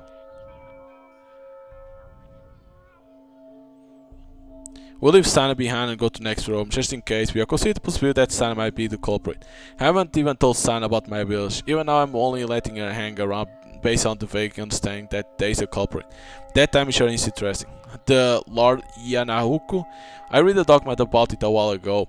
It's a local folk tale that was really popular in olden times. It seems to have faded into obscurity now. It wasn't common back then, but it was believed to bring blessings not only for bountiful harvest and the prosperity of the descendants, but also for livestock farming. She's hinting at something, I understand that. After all, Araka, who is an exorcist, was looking at it in the documents. That means it was discovered that they had secretly enslaved a woman and performed human sacrifice rituals, and was outlawed by the shogunate at the time. It was what they call a heretical cult. There are a lot of amusement parks in the city, right? Fancy restaurants on top of big buildings, and it's super bright at night, right? There aren't many amusement parks, but there are a lot of skyscrapers. The lights are usually on at night, so it's bright enough that you don't need a light unless you go into a back alley. That's incredible. So you guys live there? What kind of place is it? Sana with her eyes sparkling, asking me to tell her about the city on the way to the shrine. Since she has never left the village, she must feel like we are visitors from a wonderland. Once things have calmed down a bit, I'll have to answer any question she asks. She seems so innocent. I really don't think she's a suspect. If Switch was a follower of Yanauku's rival cult, then there's a chance that San is Yanauku's shrine maiden. Araka voiced her concern right before leaving the house. As a shrine maiden, it's only natural that San is likely to be the culprit. And there's an opposite, a risk that seems more likely to me. If she wasn't a shrine maiden, then it's possible she's a sacrifice. Lord Yanahaku demands a sacrifice, and it's not a simple life offering. Either way, she's someone to watch out for. If she's a shrine maiden, she's a prime suspect, and if she was raised as a sacrifice, it won't be surprised if she was one of the first to be harvested. Taking a girl like that to the shrine is risky either way. Simply put, anything could happen. The barrier that Araka had set up was not perfect either, and the areas where the opponent's power was strong will crack, crumble, and be eroded more quickly than usual. I'll be sticking close to Sana, keeping an eye out so that I can respond if she makes any suspicious moves or if she gets attacked. In the meantime, I want you to explore the surrounding area. I know it's dangerous, but can you do that? Yeah, leave it to me. It is necessary to at least check whether the rules set by Araka are being eroded, and what's more, this might be an opportunity to cut off the root cause before the culprit does. After taking a rest and recovering, I'm sure I'll find something if I use psychomet to investigate thoroughly. I ask you to do something quite dangerous, so at the least you can do is hesitate a little. She reprimands me. Your supernatural powers are reason enough for evil speech to target you. Be aware of that. Okay, if you find anything suspicious, don't approach it alone. Don't use psychometry or make any noise until I get there. Also, never ever reply to a question. Don't ever. Okay. She was really up on my face about it, but I don't intend to do anything dangerous. Even on my way to the shrine, I'm walking carefully, paying close attention to the shadows. You are late, big guy. You wanna take a break? You look tired. No, it's okay. I'll be right there. The reason I'm lagging behind isn't because I'm out of breath. I think San and Araka are just too fast. Come on, cheaper up. You were pretty fast when you were trying to protect me, right? I can tell that my legs are hurting because I was sprinting back then when they are cheering me on with smiles on their face. I was amazed at how strong San is after all that running. She was so fast that it really was difficult for a grown man to catch her. Hold up, San, you are really fast. Damn straight. I'm the fastest runner in my class. I can't even beat the boys. She says with a smile and a healthy tan. And it's obvious that she's always running around outside. She also seems to have a good athletic ability, so it makes sense. At Sana's age, there isn't much difference between boys and girls, and with that level of rapid development and good athletic ability, she's likely unrivaled in her class. That's amazing, seriously. Actually, I'm floored by your speed, Big Sis. You're really fast, even though you are just walking. Do you work out a lot? It's just because of my job. See, investigations are mostly done on foot, so I walk around a lot. Whoa, that's amazing. So you go around catching a lot of bad guys, right? I read about how you go hunting down people who make fake money. It was in manga. I got curious when I went scratching 1 yen coin to see if they were real. Wasn't the one who was cutting up the 1 yen coin the one who got caught by the detective? Also, facing money is against the law. You shouldn't do it. Hey, my papa told me the same thing. Oh, have you ever fallen into a waterfall or something like that? That's not exactly common for a detective. She has fallen into a waterfall before. Araka also works as a mountain ascetic as part of her training to be an exorcist, so that may have been why she fell. I remember something again, not fully. I need to know more. There's something else I need to remember. Something extremely important connected to the current situation. Something that happened just a moment before the situation. I want to remember it, but my memory remained vague and unformed. Yay, you finally caught up. My feet were still moving tall, I lost in thought. The slope of the hill ends, and sun is standing right in front of me. My bad for being so slow. So the shrine is... There stands the shrine, a wide open approach to the shrine, a large stone lantern that must have been nearly 2 meters tall, a torii gate with a rope hanging from it, and the main hall at the back. Even during the day I can't hide the visions, this place is ominous. This is Yanahoku's shrine. Araka's voice also exudes a sense of caution. We are high alert from here on out and cannot let our guard down at all. Be careful, the spell I put on this place is falling apart. This means that anything could happen here, but at the same time it confirms that there is something wrong about this place. Araka can take her eyes off Sana. I'll go to the main hall first while Araka goes to approach the temple. It's my role to explore, as I say before leaving the house. First walk around the main hall, but don't go inside. Even if you find something, don't touch it or talk to it by yourself. I nod and start walking. I glare at the shrine while standing in front of the stone steps leading up to the main hall. I'll look to go up the stairs and see what's inside the main hall door, but I should first take a look around the area, as Araka said. I first headed to the left of the main hall and pushed my way through the gaps between the bush and rocks where I can clearly see the abnormality of the space. Again this? Oh my god, the stone. Just one step and scenery change. There are many different biomes in this place, as if it were a natural occurrence. This must be the boundary, that's why I can see so many things. The rocks are a baksh, the withered flowers are broken cash registers, the mannequins are tree rods, and the flying insects are claw machines. It all makes sense, even though it doesn't make any sense. Should I use psychometer on everything? No, even if I do find something, I shouldn't touch it or make any noise when I'm alone. Not to mention... Behind the main hall, I arrive at a space where only red sunlight shines in. It's like the dim light of twilight. And Araka is there. We just met, right? Or maybe it's been a while since we last met. I'm sure I can't go wrong with either one. I remember those words at twilight. Araka should have been near the entrance. There's no way she'll have gotten here so fast, especially not leaving Sarana behind. On top of that, she looks completely different. You're not as surprised as I thought you'll be. Boring. Maybe you got used to it? You only get surprised after the first time, huh? No way, I'm a woman. Have you seen it? The way her soft and nasty flesh is dug up and melted away? Don't you think you are being mean by ignoring me? This just makes things difficult. Araka told you not to reply. Yes, Araka told me. No wait, if she knows that, does that mean she overheard our conversation at the house? Oh no, we were just talking at the entrance. Anyway, I should be able to hear Araka. Don't be so hasty, she said, pursuing her lips. She looks incredibly innocent, a stark contrast to the mysterious figure she was just a moment ago. Well, I'm kinda annoyed about being ignored, so I'm going to be mean to you. I want to tell you something good, but I'll stop. I'm not saying anything unless you ask me to tell you. How boring. Oh well, this is probably only the second time. Hey, are you looking forward to it, big guy? It's almost time. I'm not compatible with this other world, or maybe too compatible. I'm basically being repelled. I don't mind since it looks like we can still see things, right? We can even see what might have happened. It won't be boring. Every possibility, every single if the past that could have been. For some reason, these words really intriguing me. That's right, don't forget. I'm looking forward to the day we meet again here. I'm not gonna say anything like she said. With those words, the person that looks like Araka vanished. They are probably not an enemy, that much is clear. I should go back to Araka and talk to her. It's a curse that the Yomi human has been cursed by Lord Yanahaku. Okay, so tell me the details. You too, if you step in like this, you'll be cursed. The voice belongs to Kai, the elderly man that's one of the suspects. He's shouting something, so this is our chance. If I use psychometry, we can narrow down the chance of him being the culprit. I go around behind him so I don't be noticed. Hey, old man, calm down. Son, it's about time you realize you're growing up so much. This guy. I start running, it's not long this, so I ignore the muscle pain. I calculate where I can protect San and run over to her in one go. Ow! Before I got there, Araka had already twisted his arm. What are you doing? I'm just doing what's expected of me.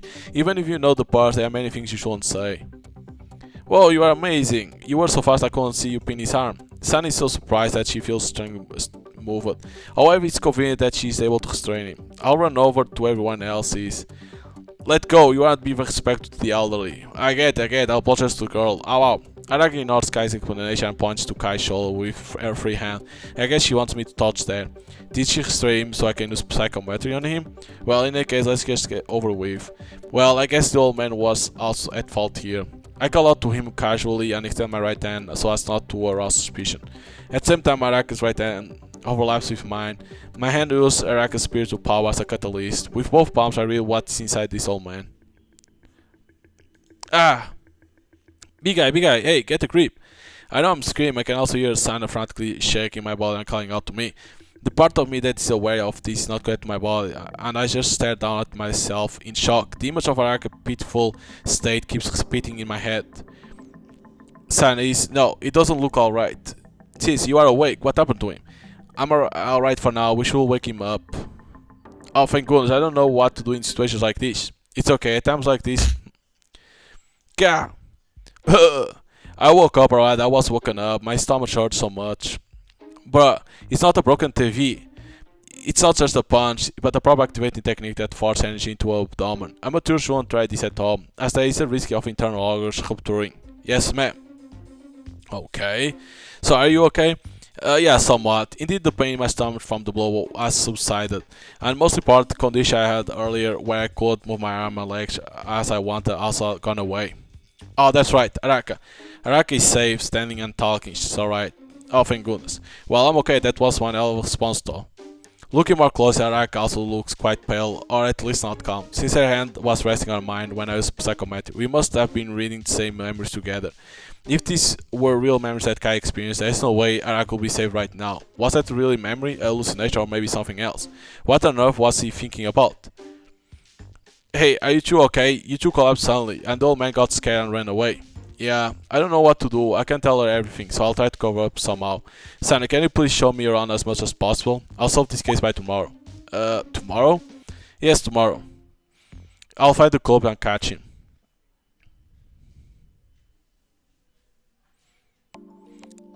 Today's essay is about your dreams for the future. Everyone, feel free to write about the job you want to do, the place you want to go to, and so on. Please be creative as possible. I remember this Japanese class in 4th grade. I didn't really get what our homeroom teacher was saying to us, but I'm a girl. Well, you are fast, so maybe you can be an athlete. You are also pretty smart. Maybe you can be a CEO or a doctor. You can also think about where you want to live, Antarctica or even one of the southern islands. I still talk like a girl. I only knew about the village where I was born and raised in. I didn't even understand why my papa and the other men in the village were against me going to school. I get it now. My name is Sana Mizumoto. My dream is to get out of this backwoods village. No, to leave. That day the village disappeared. It was so sudden, so unreasonable. My prison was shattered, taking with it so much death and destruction. I didn't like it one bit. I'm honestly not too keen of this place. So many of the folks here aren't with us anymore. I'm never going to see them again. Even the grave of my mama, who we never met, is under all that mess. So when I woke up in the village, I was honestly a little happy. That is, until I spoke to something that took the shape of a dead person. Hey, this is like that time when I broke an old milk bottle. Oh, it's going to be a cold night, so be careful, Sana. Normal chit chat was impossible. After 10 minutes of talk, we will get nowhere, we'll go in circles really. The more we spoke, the more I knew this person wasn't real. They weren't a living being. Now all around me were these things. I didn't know what to do. That's why... It's okay, I know, you don't have to worry anymore. I'm here to help you. If you have time to talk such things, please talk to the other living beings who can speak instead. That's an NPC, a mannequin with a variety of voices. When I raise the spiritual, it will dissipate naturally, so there is no need to worry so much. So the exorcist who came to the village Yomi was our hope. Her dignified attitude was reliable, and even her blunt way of speaking seemed like a sign of confidence, so everyone did what they were told. Then, a job as an exorcist, I don't recommend it, considering the poor working conditions and I casually hate. It's better if you don't. You won't even get paid much. There are other jobs out there. There are many jobs that a woman can do. If you work hard, most things are possible. You are young, so if you start working hard now, there will be plenty of time to decide what you want to do. No matter what, you have the right to freely choose your future. Before I leave, I can teach you about government aid. It's all part of the job to help those in need after paranormal experience. I told you many times before that being an exorcist is no joke. Yomi was very kind, she really cared about us. She's kind and reliable, and I want to be just like her.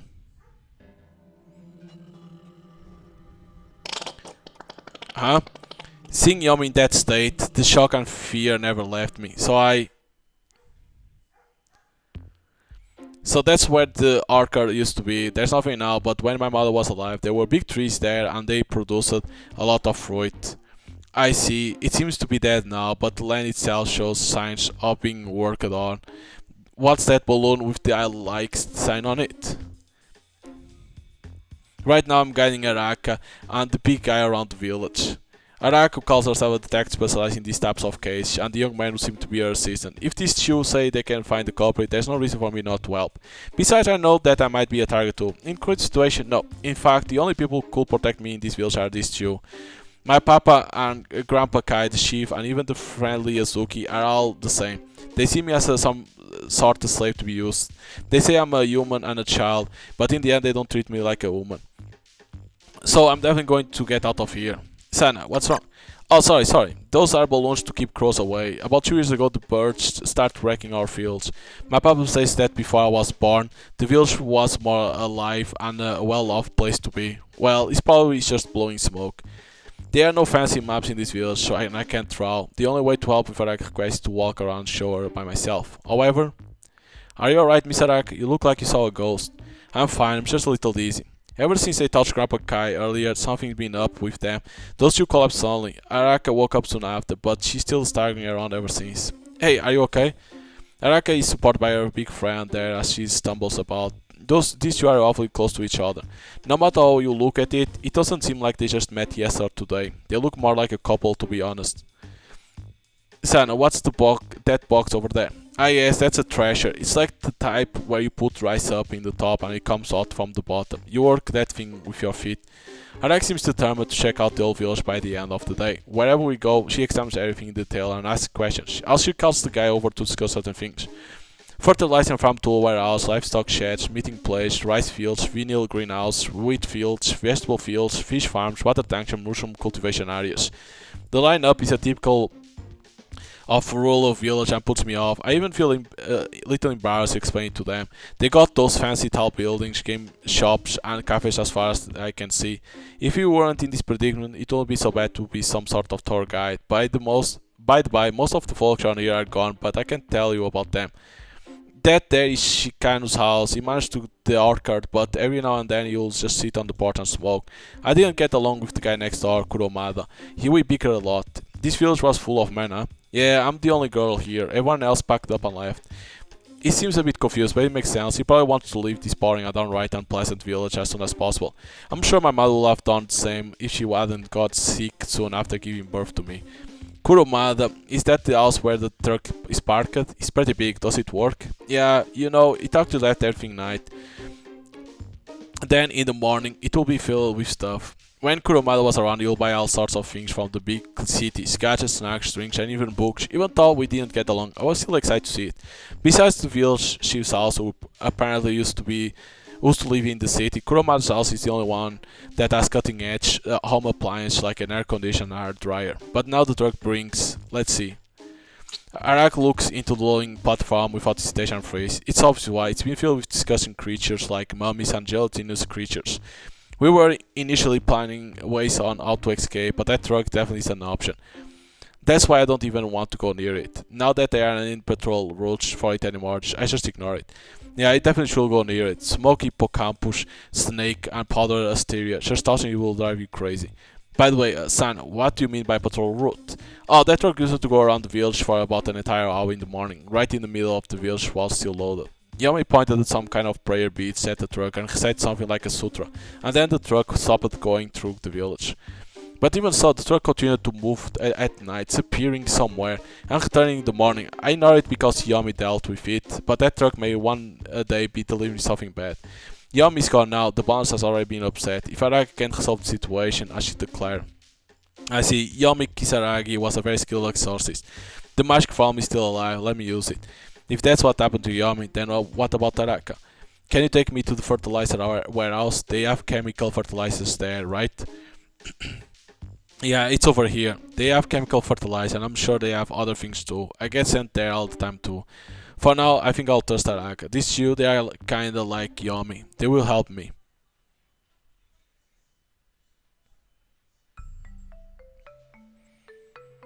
By the time Sana finishes showing us around, the sun is about to set. Even though the village is small, it's good to be able to turn to the marsh at this time. Once the sun sets, evil spirits will start to steer, even if there is a barrier in place. I'm worried about Araka herself, so it will be best if she goes inside the house and rests now. Have we seen everything so far? It's still light out. Can you take me anywhere else? No, it's okay, thank you. So, I have a favor to ask you of you. Sure thing. We're going to do some additional research now. In the meantime, I want you to do some preparation at the house. Wait. I haven't heard anything about any additional investigation. If she goes to investigate at this time, the sun will set by the time she's done. Araka is pretending to be calm, but she's definitely on the edge. It will be fine, the house has a strong barrier around it, so nothing strange will happen until nightfall. I don't say it, but it's not Sana I'm worried about right now. Araka is an exorcist and Sana is just a child, I know that. So there's something I want you to do, Sana. I want you to make as many of these joinery pieces as possible. I have the materials here, so... Okay, but this is like a door knocker. Does it move on its own? How does it work? Despite my worries, Araka is moving forward with the preparation. I'm sure it's all necessary, I know that. Even so, please forgive me for worrying about you. I'll be right there with you. This place is the place where the first victim, Yomi Kisaragi, was attacked. There are countless tiny caterpillars the size of a fingernail squirming on top of the stain. When I think about where those caterpillars came from, to be honest, I don't want to go near this place. Still, there's only one reason I came all the way here.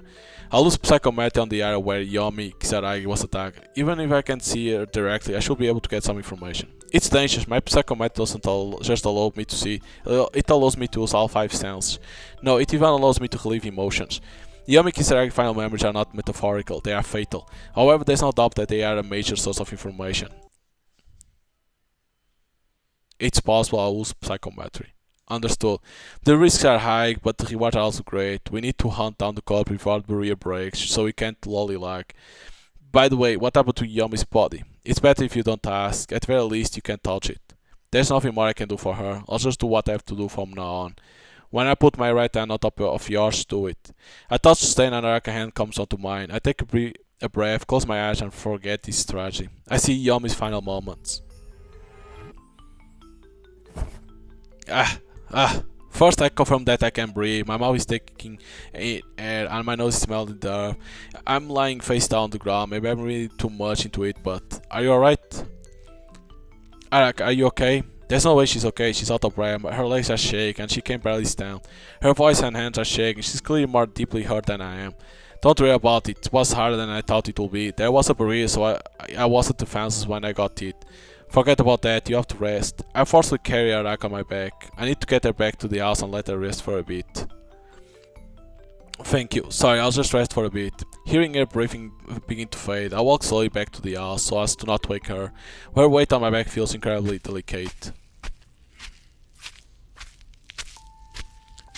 I must have been asleep for a bit, I'm dreaming and I'm aware of it. So here I am, wearing a white dress, walking with him. I'm a little dissatisfied, but my happy, relaxing mouth and bouncy steps don't hide my joy. We are on a date, we forgot about the dangerous job of being exorcists, and I have fun like normal people for the first time in age. It's so wonderful and fun, and I want to cherish it forever.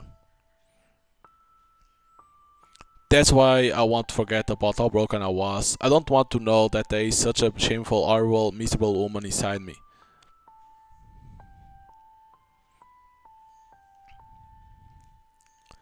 Am I really here? In reality, isn't it already over? Isn't it that I already given up as a woman and a person and become nothing more than a human sacrifice? Is the person I am now just a fleeting dream? Even if that wasn't the case, will I still be worth of living? I'm sure I'll forget when I wake up, but still that question haunts me. Kai seems suspicious, let's arrest him first thing tomorrow morning. Araka was quick after returning to the house. She takes out some papers and a spray bottle from her bag and provides the 4 corners of the room, then takes a few deep breaths. Just that alone makes her complexion improve visibly, and this is the final blow. No, restraining someone is too violent. It's okay, even if it turns out to be not the culprit, he's still a suspect. So after he's arrested and examined again, if he's not the culprit then that's good, but if not, then we can't just let him go. What is that logic has the power within the barrier? An investigative project goes beyond force and borders on violence, is put it mildly, the domain of the Yakuza and not that of a detective. It's not like I'm just saying this without any base. You can probably imagine what that memory you saw at Shrine was. Those memories, the memories of Araka being used as a jar and worn out. Those are impossible memories. Araka is here now, and even her limbs are intact. At the same time, this right arm understands that those memories are not illusions. It cannot see into the future, but it can dig up things that already happened, things that are long gone. If that's the case, then possible past memories of what Kai could have experienced. It could have been a possible past. What if? These are the words spoken by someone with the same face as Araka at the shrine. We need to catch him as quickly as possible. But then why wait until morning? Why not just go right now? The power of the barrier weekends at night. It will be so bad if evil spirits just appeared, but spirits of the village might be polluted. They could attack even if they are not the culprit. And by the way, you two should not leave the house at night, okay? I put a barrier around the house grounds, but if you go outside you may be temporarily contaminated. Isn't that really dangerous? This is bad. We need to solve this quickly. At this rate, in 2 days the psychological contamination will have spread to the villagers to the point of reorganizing their common sense. Take this too. It's a talisman. I've been bullied with my spirit power, so just holding it will provide some protection. To be honest, it's just a placebo. As a Yapon, it's only as useful as a simple knife. Thank you, I'll keep it close. Yeah, what was it again? I feel like something's off. For example, the time when Yomi Kisarai came to the village. Araka already had knowledge about the village. Fragments of memory keep coming to mind. With you, no. Could we be? I'm beginning to realize the strangeness of the situation. Yes, I'm sure we are. Araka, big guy, dinner is ready. It's nothing too fancy though. Now that I think about it, it's that time already. Just thinking about it is making me hungry. Did Sana prepare dinner as soon as she got home? Oh, thanks. Sorry for making you preparing it. I completely forgot to prepare dinner too. Thank you, Sana. Is it obvious? You are the customer and I'm the... well, never mind. You're welcome. I see it. So the barrier weekends at night. If that's the case, maybe we can come out for a bit. For dinner we have grilled beef with yuzu mizuna salad with a walnut sauce and mushrooms. You are a good cook. Really? I can only make this. She doesn't seem humble. I think she probably means it. And that's probably what's normal in this village. The village I was taken during the day was strange. It's not that there were monsters or anything like that, but there was something clearly abnormal about this village. The vegetable garden has summer and winter vegetables all grown together. The wheat fields seem to grow in the same wheat over and over in the same soil. Plenty of livestock too. That must have been the case even before the landslide. This village has always been abnormal. Lord Yanahuku demands a sacrifice in exchange for bountiful harvest and livestock. Araka words were forceful, but it's definitely necessary to the Tenkai, who is said to be a frequent visitor to the shrine. Speaking of which, right, you've never seen them, have you? Araka said that she had just remembered. Indeed, I still haven't seen them. Yeah, I heard that they came to the village, but the landslide occurred on the same day. After they were unable to leave the village, they have been running away, saying they didn't want to see anyone other than Yomi. Even if you visit the house where he's supposed to be, you will either receive a note through the door saying I'm busy, please go away, or they will have moved to another vacant house without permission. Isn't that kinda suspicious? If this were a mystery novel, this will be suspicious. That will even be suspicious anymore, or you'll already be a victim. Apparently the village chief met him when he came to the village, but to be honest, I have my doubts about this writer. No, the author's name is known. I was able to confirm that the driver's lines and real name, and considering how well known they are, it's not possible they wouldn't want to reveal their face. I agree with Sam, but Araka denied it immediately. It seems that she is convinced that her preliminary research shows that they are almost certainly innocent. But are they that famous? Anyone that's not amnesiac will know her. Mange Tsukahara is a best-selling author. She's Mange Tsukahara, the one from God of War and Village of the Dead. I have no idea. Well, I guess it can't be helped since I lost my memory. I'll just to accept that. Well, there's more to it than that. For now, there's almost no chance he's the culprit.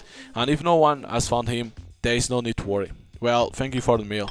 I'll take care of tidying up, so you can just sit down, Araka. Don't worry about it. Anyway, we're planning to get moving tomorrow before the sun comes up. Let's get ready for bed early.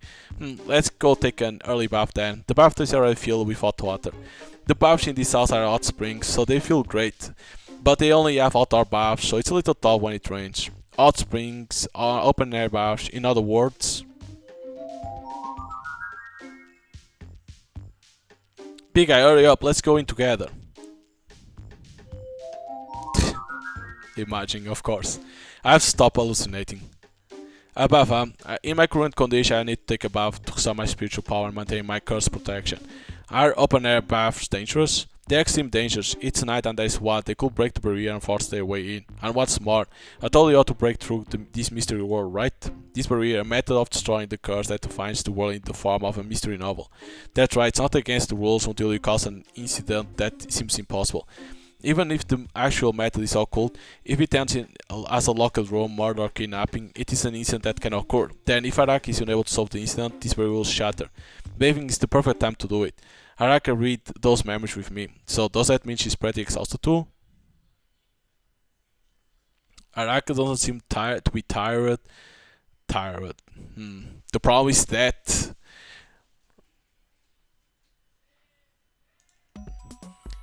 I'm pretty exhausted, so if I'm going to run in the morning, I'll better do some purification. Sam might be a target, so we need to let her take a bath if we want to protect her from the curse. If they had just forcibly broken through the barrier and entered, they would have been weakened, so even my current self should have no problem intercepting them. What if they aren't forceful about it? If there's a physical crack in the barrier, like a loophole, then it will be pretty bad because evil spirits will come in with almost full power. Speaking of which...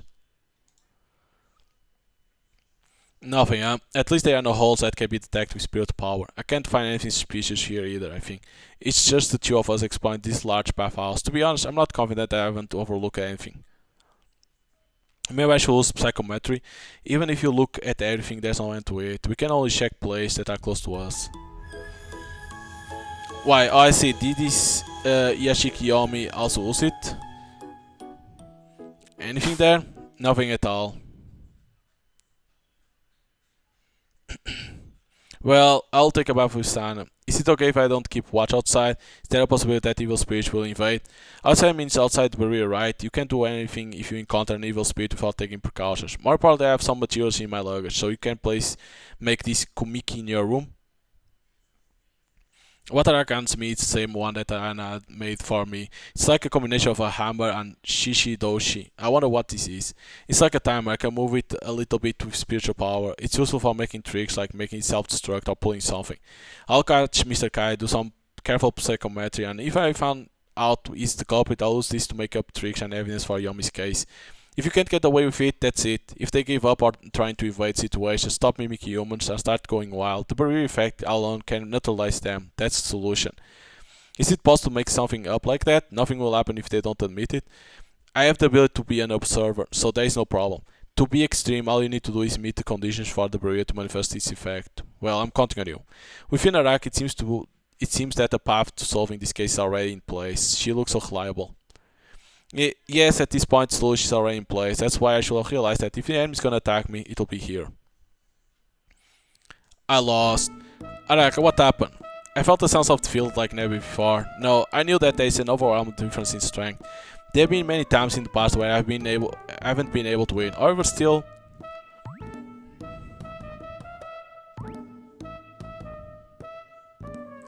I'll become a social recluse. Alright, let's take a bath. Hurry. Oh yeah, alright. No, this is not the time to think about stupid things. It seems that the barriers set up around the house and the techniques applied to the entire village are not effective in this place. At night it's a dangerous area where it will not be strange for evil tentacles and demons to reach out. However, at least the barrier is effective. As long as the attack is not nullified, it can be exercised without any problem. Until now, I exercise evil spirits over and over again. Although I say that I'm quite strong, the truth is that I am an extremely talented exorcist with especially good at direct combat. So I'm so tired today. Well, let's go to sleep early. We have to wake up before the sunrise. That's right, I'm already sleepy anyway. Sun is already starting to doze off, but it can't be helped. After moving around so much, I'm feeling scared. Anyone will feel sleepy once they relax it. However, I can't let her sleep here. Hey, wake up, we've done the bare minimum of exorcism, so let's go up and go to bed. But I'm sleepy. Sun doesn't even show any signs of waking up. If I don't support her, it feels like she'll sink into the bath. They say it feels like strings being cut, but it's more like inhaling sleeping gas. Wow! I swing my left fist behind Sana to keep her in check, and at the same time throw her, who I grab with my right hand, out of the bath. She makes a lot of noise and screams, but I ignore them for now and confront the strange creature in front. Where did I get in the bath? Oh, I see, from the spout. They were huddled together now, but they have unraveled and got into the narrow space. The actual intrusion route has been determined. It's probably already turned into a subspace, and if you drag into it, it will be the end. But the problem is, I wonder if it's possible to invade this hot spring now, if there is some kind of clear means of intrusion. I'm feeling comfortable with the thoughts that come to mind. I've forgotten something important.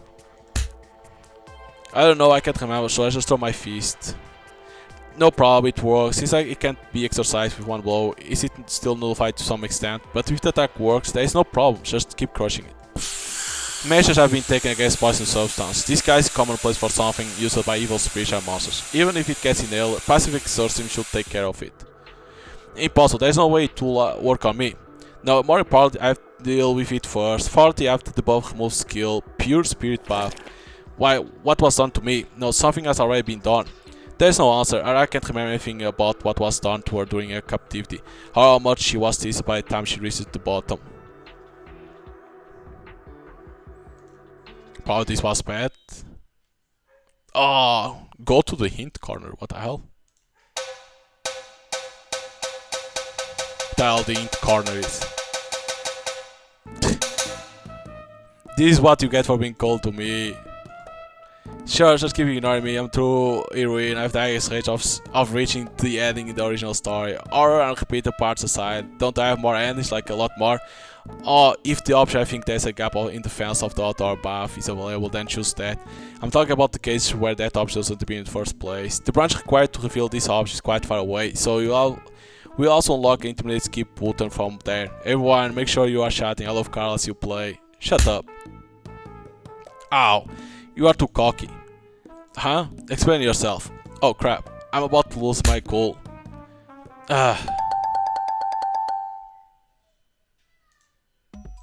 Can you skip?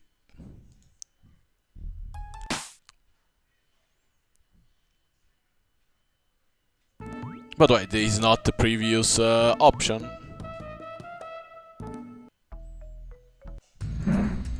Because this is this. What?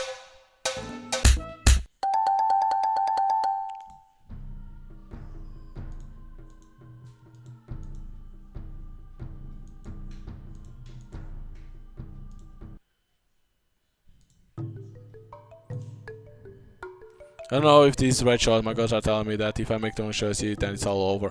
Araka may not realize, but the girl is extremely weak right now. Her accuracy is laughable. The cellular uniform is only slightly consecrated, but for her right now, this thing is her lifeline. She shrugs maliciously, mocking Araka's humiliating weakness. However, this almost like is a warning. Well, maybe she won't listen to you. Listen if you tell her honestly. In that case, you can tell that there's a gap in the fence. Only for tonight, though. It's almost time. I'm not compatible with this world, or maybe too compatible.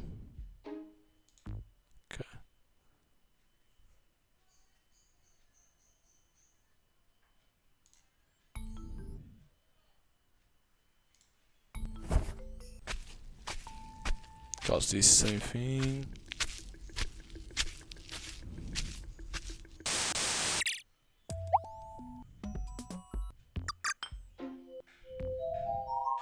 But do you say this or do you say this? Aha. After 30 minutes search the gap in the fence. So you needed to do the teach me. The gap fence was found. Actually, it was so well hidden that it took a lot of effort to find it, but I'll leave that out. This was completely artificial, created and hidden. I will never have noticed if I hadn't suspected. A closed room with a loophole seems to like a very dangerous place, as Araka had explained. For example, if an evil spirit were to openly appear and attack a person on guard duty, the power of evil spirit will be suppressed by the barrier. The same goes for it if they break down a fence or wall and force their way in. In any case, this time, Araka has no problem repelling the evil spirit. It is a threat to me and Sana, but that's all there is to it. The problem is that if a loophole or something like that is used, the barrier deterrent effect will be in effect, meaning that evil spirits will be able to enter at their full power. The evil spirits that inhabit with lustful realm are incompatible with female exorcists. That's why they set up a barrier. If that barrier becomes meaningless... Oh, Switchy, it was built by Sana's father. He said he was involved in all of the village construction, and I confirm with Psychomanty. There's no doubt about it. The second most suspicious suspect. I don't think we can trust the building itself. Let's set up some lookouts. I have no objections. This path has a strange structure. There is a nearly 3 meter wide corridor between the entrance to the changing room and the bath. When you open the door, you can see a hall with towels, a bathtub, and the washing area. The dressing table in the washing area stands on the side of the bathtub, blocking the washing area standing at 2 meters high. There are two washing areas with 5 plastic basins and chairs that don't fit in this village. The bath spot is located next to the washing area, away from the entrance. The entire hot spring is made of stone, but the area around the spot is made of wood and fitted in place. Looking closely, there are two faucets for cleaning the bathtub, a red one and a blue one, probably one for hot water, and two mops for cleaning on the back side. There were no other cleaning tools to be found, including detergent. The hot spring is located in the northwest corner of the house. The two sides facing the outside are surrounded by a wooden fence, nearly 3 meters high. Beyond is a wide gravel path, so any trying to peek will be completely visible. Two sides of the house are plastered and covered with plaster, and above that there is a tile roof. It's over 5 meters high, so it might be difficult to jump off. Araka, what is this structure? That's strange. There's no need to build a walkway, and I never seen a dressing table over 2 meters high. Normally there's a wire leading from the entrance that connects to the washing area to the bathtub, but there is no such wire. If you are entering the bathtub from the washing area, it's also strange that the water outlet is at the front. The normal wash pitch doesn't match the number of washrooms. The cleaning supplies don't even include detergent, and although there is a fence, there is no boundary with the roof. It's really suspicious. It won't be strange if there are other tricks in place, so it's best to assume that it won't be a closed room. In that case, to be able to intercept them, while Sun is bathing, I'll prepare for bait and keep watch outside the fence. That way I can step into the bath quick if an evil spirit appears or if something happens to Sana. After stepping in, a surprise attack. If you can stop them moving, there will be no problem. Monte. Well, if there's only one enemy, you can take the initiative and there shouldn't be any problem. So you stand in front of the changing room while Sun is taking a bath. If you don't block the entrance, the evil spirit might not be able to cast a barrier buff. You'll stand outside the fence while I'm in the bath. Sana will be in front of the changing room. If there's interception, I can deal with it within the scope of barrier magic, and if it occurs, I can just stand outside first and create a rumination tool so there won't be any problems. Also, the feng shui of this house is intentionally shifted, so anyway, I understand the plan, but by the way, what about my bath time? Bear with it. Okay. There's a rustling sound coming from the other side of the thin wooden door. Big guy, are you there? Yeah, I am. There's nothing shady, I'm just keeping watch. The problem is the door is ajar, so I can kind of hear everything. Well, it's more convenient for checking on their safety, but it's just as inconvenient. Big guy, yes? I shout out loud. I wonder if there's something wrong. This is the fourth time Sana has called out to me. Maybe she forgot her towel? Thank you for protecting me. Not just then, but for always trying to protect me. Her voice is low. You know, I was scared and worried. No, I'm still worried now, with what happened to Yami. I knew there's no way out. Yami's always cool, kind and strong and dignified. I want to be like her. I thought that if I could become like her, I'll definitely be free, so I made her my goal. Yami, who arrived before us, will not have left Sana alone. She was a kind, respectful adult woman who tried to protect her, even if she was clumsy. She ended up like that, and there's nothing I can do. I thought it was useless to run away, that it was all over. Honestly, even now, I wonder if this was just a dream. I've actually been thinking for a long time now. Sana. I interrupt her, make it so that it can be heard even through the door, so that it's absolutely audible. Don't worry, we'll protect you and help you. Araka is very strong, and I've helped her before. I've helped Araka before, definitely, somewhere. Gee, you've got a lot of voice, big guy. Well, thanks, I'm counting on you. At least it's okay for now. I will focus on protecting Sana. I'm sure that my memories will return soon. Besides, I feel that if I lose Sana, there will be no coming back. Hey Araka, are you there? I'm here. I call out to the other side of the fence surrounding the hot springs, and when I hear a voice come back, I feel reassured at the fact that I'm safe now. I've been on edge ever since what happened to Yami. No, I've been afraid. I'm frightened by every swinging branch of the trees and tremble at the sound of insect chirping. The reason I behave like a normal person isn't just out of pride or vanity, but also out of fear that I show signs of being scared. Something even more terrifying will come out.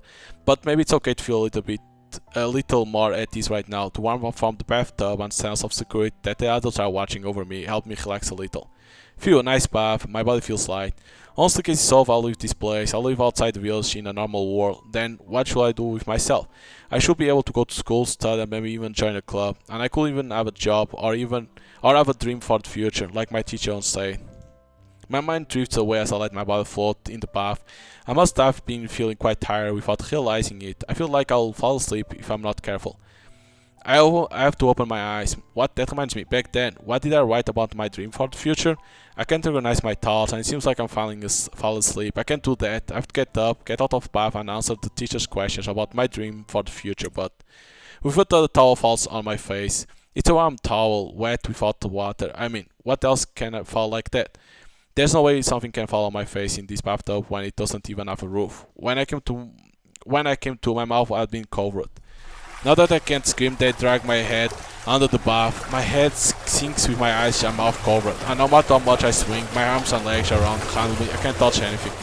All around me is a warm, stagnant liquid, and I can't feel anything, not even the floor or rock surface that I'm sure there is. I'm scared, help me, big guy, Araka.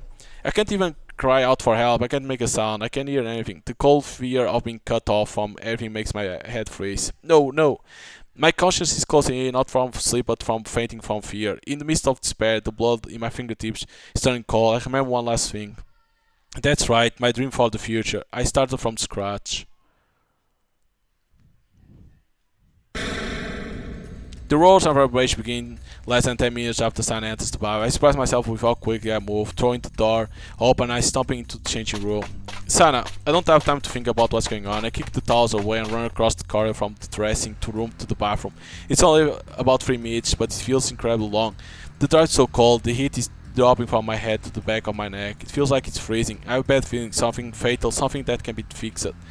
Sana. Through in the door, we're greeted by a view of the offspring, a strange being that moves about as if it were the most natural thing in the world. Araka confronts it. All sun is nowhere to be seen. Damn it, this miasma. Araka swings her fist to clear the smoke surrounding them. This is what's known as deadlock. A stalemate where neither side can attack. We need to choose. Save Araka. Help, how, somehow. I don't know how, but I have the tools. The hardness of the blade in my left hand makes it feel far more reliable than the knife I've been holding. That's right, that's all I can ever do. I know it's dangerous, I know it's hacks, I know it's foolhardy, but... Gah! What comes to mind behind my eyes is another hamburger shop. I know this place, the scratch on the counter, the arrangement of the chairs, and the view from the window all match up to my memory. Before I can find any clues, my vision turns clear.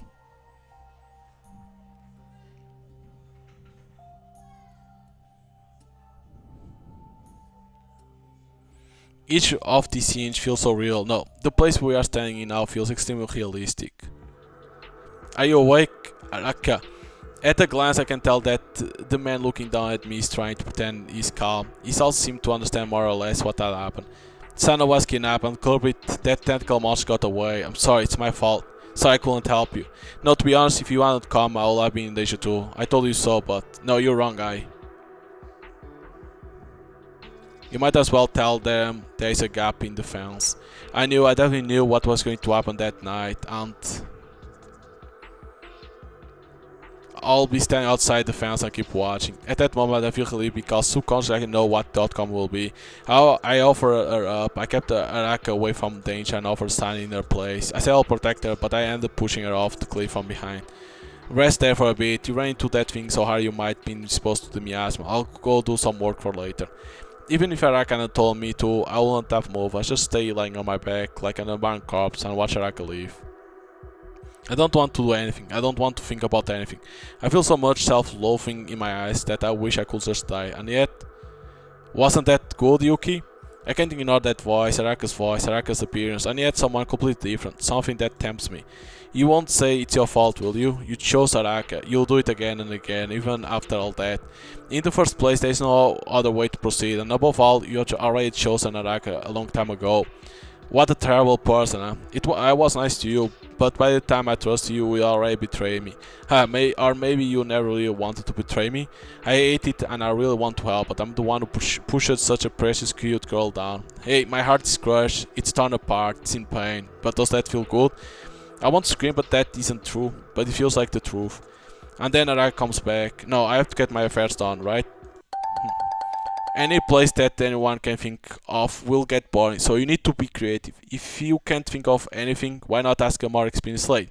Well, I guess her experience is more than Araka's. That's all for the traveling in corner. Bye bye. What the hell was that? Even thought everything was a joke, her voice sounded strangely sincere. Even thought she had troll tormented me and then vanished as if she was joking. I couldn't ignore her advice. I see, this has happened before. My right hand feels slightly warm. I wipe my tears away and stand up. If it's my fault, then this is no time to be whining. It doesn't matter if it's reckless, shameful, or terrible. I'll solve this little world too. Araka must have said so too. If we destroy the spirit world before we are completely trapped, we can free them. Even if that doesn't become my torment, I still want to help Sana. I'm done here, are you okay? Yeah, it's okay now, and I'm sorry. I apologize for everything, and that will be it. There's something I can do now, so I'll just do it. Alright, let's catch the culprit, you and I. Fine, let's confirm what actually happened. Ever since Sana got into the bath, I've been constantly detecting my surroundings by sounds, movements in the air and presence. When Sana approached the area where the water was coming from, she suddenly sensed the presence of an evil spirit coming from the spout. It seemed to have entered through the pipes that drew out the hot water. It's impressive that I can detect presence of something so rather-like, but this guy goes even further. He unraveled his tentacles and entered through the pipe. That's just unfair. As soon as I noticed the intrusion, I tore down the fence and jumped into the bathroom. But Sana had been sucked into a tentacle's body and I was unable to prevent the miasma, and then you jumped in. It didn't do any damage, but it seemed surprised, so I was able to land the hit and it ran back to the pipe. I wanted to pursue it, but the miasma contamination was so bad, I just let it get away. It went into the pipe while carrying Sana. He's now disguised as one of the wheels, and if we capture him we will know the location of the car without even having to ask. It's connected direct to the innermost part after all. As she explains the actual situation, Araka walks around the house, feeling around on the floor in different places. Sana was abducted by tentacles, they entered through an underground pipe and escaped via a space-time gate. That is the fact, there is no doubt that this actually happened, and it is the indisputable truth. It's an absurd phenomenon with no logic whatsoever, but if we accept this village will become a different world. After one bait, I realized it would be difficult to restrain me by force, so I'll perform a ritual. It's a ritual to get the village other than the culprit to admit that the incident is not occult and then catch the culprit. In other words, it's a detected way of solving a mystery. So why the floor? Oh, looks like there's a space underneath the floor around here. Really? This probably leads outside. This could work. In short, I'm going to create a trick now. I'll explain that there is a way for a woman to kidnap Sana without involving the occult. Since we know that we are outside the hot spring and changing room at first, I need to think of a locker room kidnapping trick. Those villagers disguised by tentacles, I'll use psychometer to find out the culprit. Can we do that? We can cheat to use the occult, we can make up any number of fake hair or fingerprints, and we can even use spiritual power to create simple tricks. The key is to make subjects believe it makes sense and is achievable. A detective is not someone who exposes tricks, a detective is someone who explains the tricks and defines what it means to solve a case. So the issue is whether the content of the definition can be said to not be the occult. Tricks and sophistry are the same, as long as you get suspects to believe them. They are nothing more than a means to carry out deception. To take an extreme example, even a ridiculous like government special force came in a helicopter and kidnapped Sana has a minimum degree of feasibility, so there will be no problem if the suspects can be made to believe it. Well, there are limits and it's best to find actual items to present as evidence whenever possible, but if you were to use spiritual power to provide all the physical evidence, it could end up collapsing. I see. So you are saying we shouldn't go overboard with foul play. Regardless of the method of obtaining the evidence, it's best to prepare evidence as authentic as possible. And the most important thing is the village will probably be here soon. By now, the culprit should be finding some way to get the village to come here. The culprit, why would he? To determine the circumstance of the incident. To the detective understands as well as the culprit cannot be observers. In other words, now that there is no suspect around, this is our best chance to manipulate the situation as the scene however we like, and the culprit knows that too. It's the same as the first case, no one saw it. It's an unconfirmed situation, they can fabricate anything they want, even physical evidence. We know the culprit, we just need to make it all up in the end. And since they know this from the first incident, they are here to eliminate any room for fabrication or to prevent fabrication, so what we need is the art of precedence. In other words, the most helpless part in this limited time is that we need to construct the locker room trick. Well, that's about it. There's no way a woman can travel through a pipe, so let's deal with that first. Alright, so hope you're going to enjoy some gameplay of Detective Araka. Like, if you like visual novels, you're probably going to enjoy this one. Of course, this is the Steam version of, and if you want to get the full content, you can you need to buy the game, of course, on Steam, and then you go to the Psyche Studios website and get the patch. But it's like It's an interesting one, a detective visual novel, and even she says like, you know, that she's going to do this like a mystery novel to try to find the culprit that killed Yomi.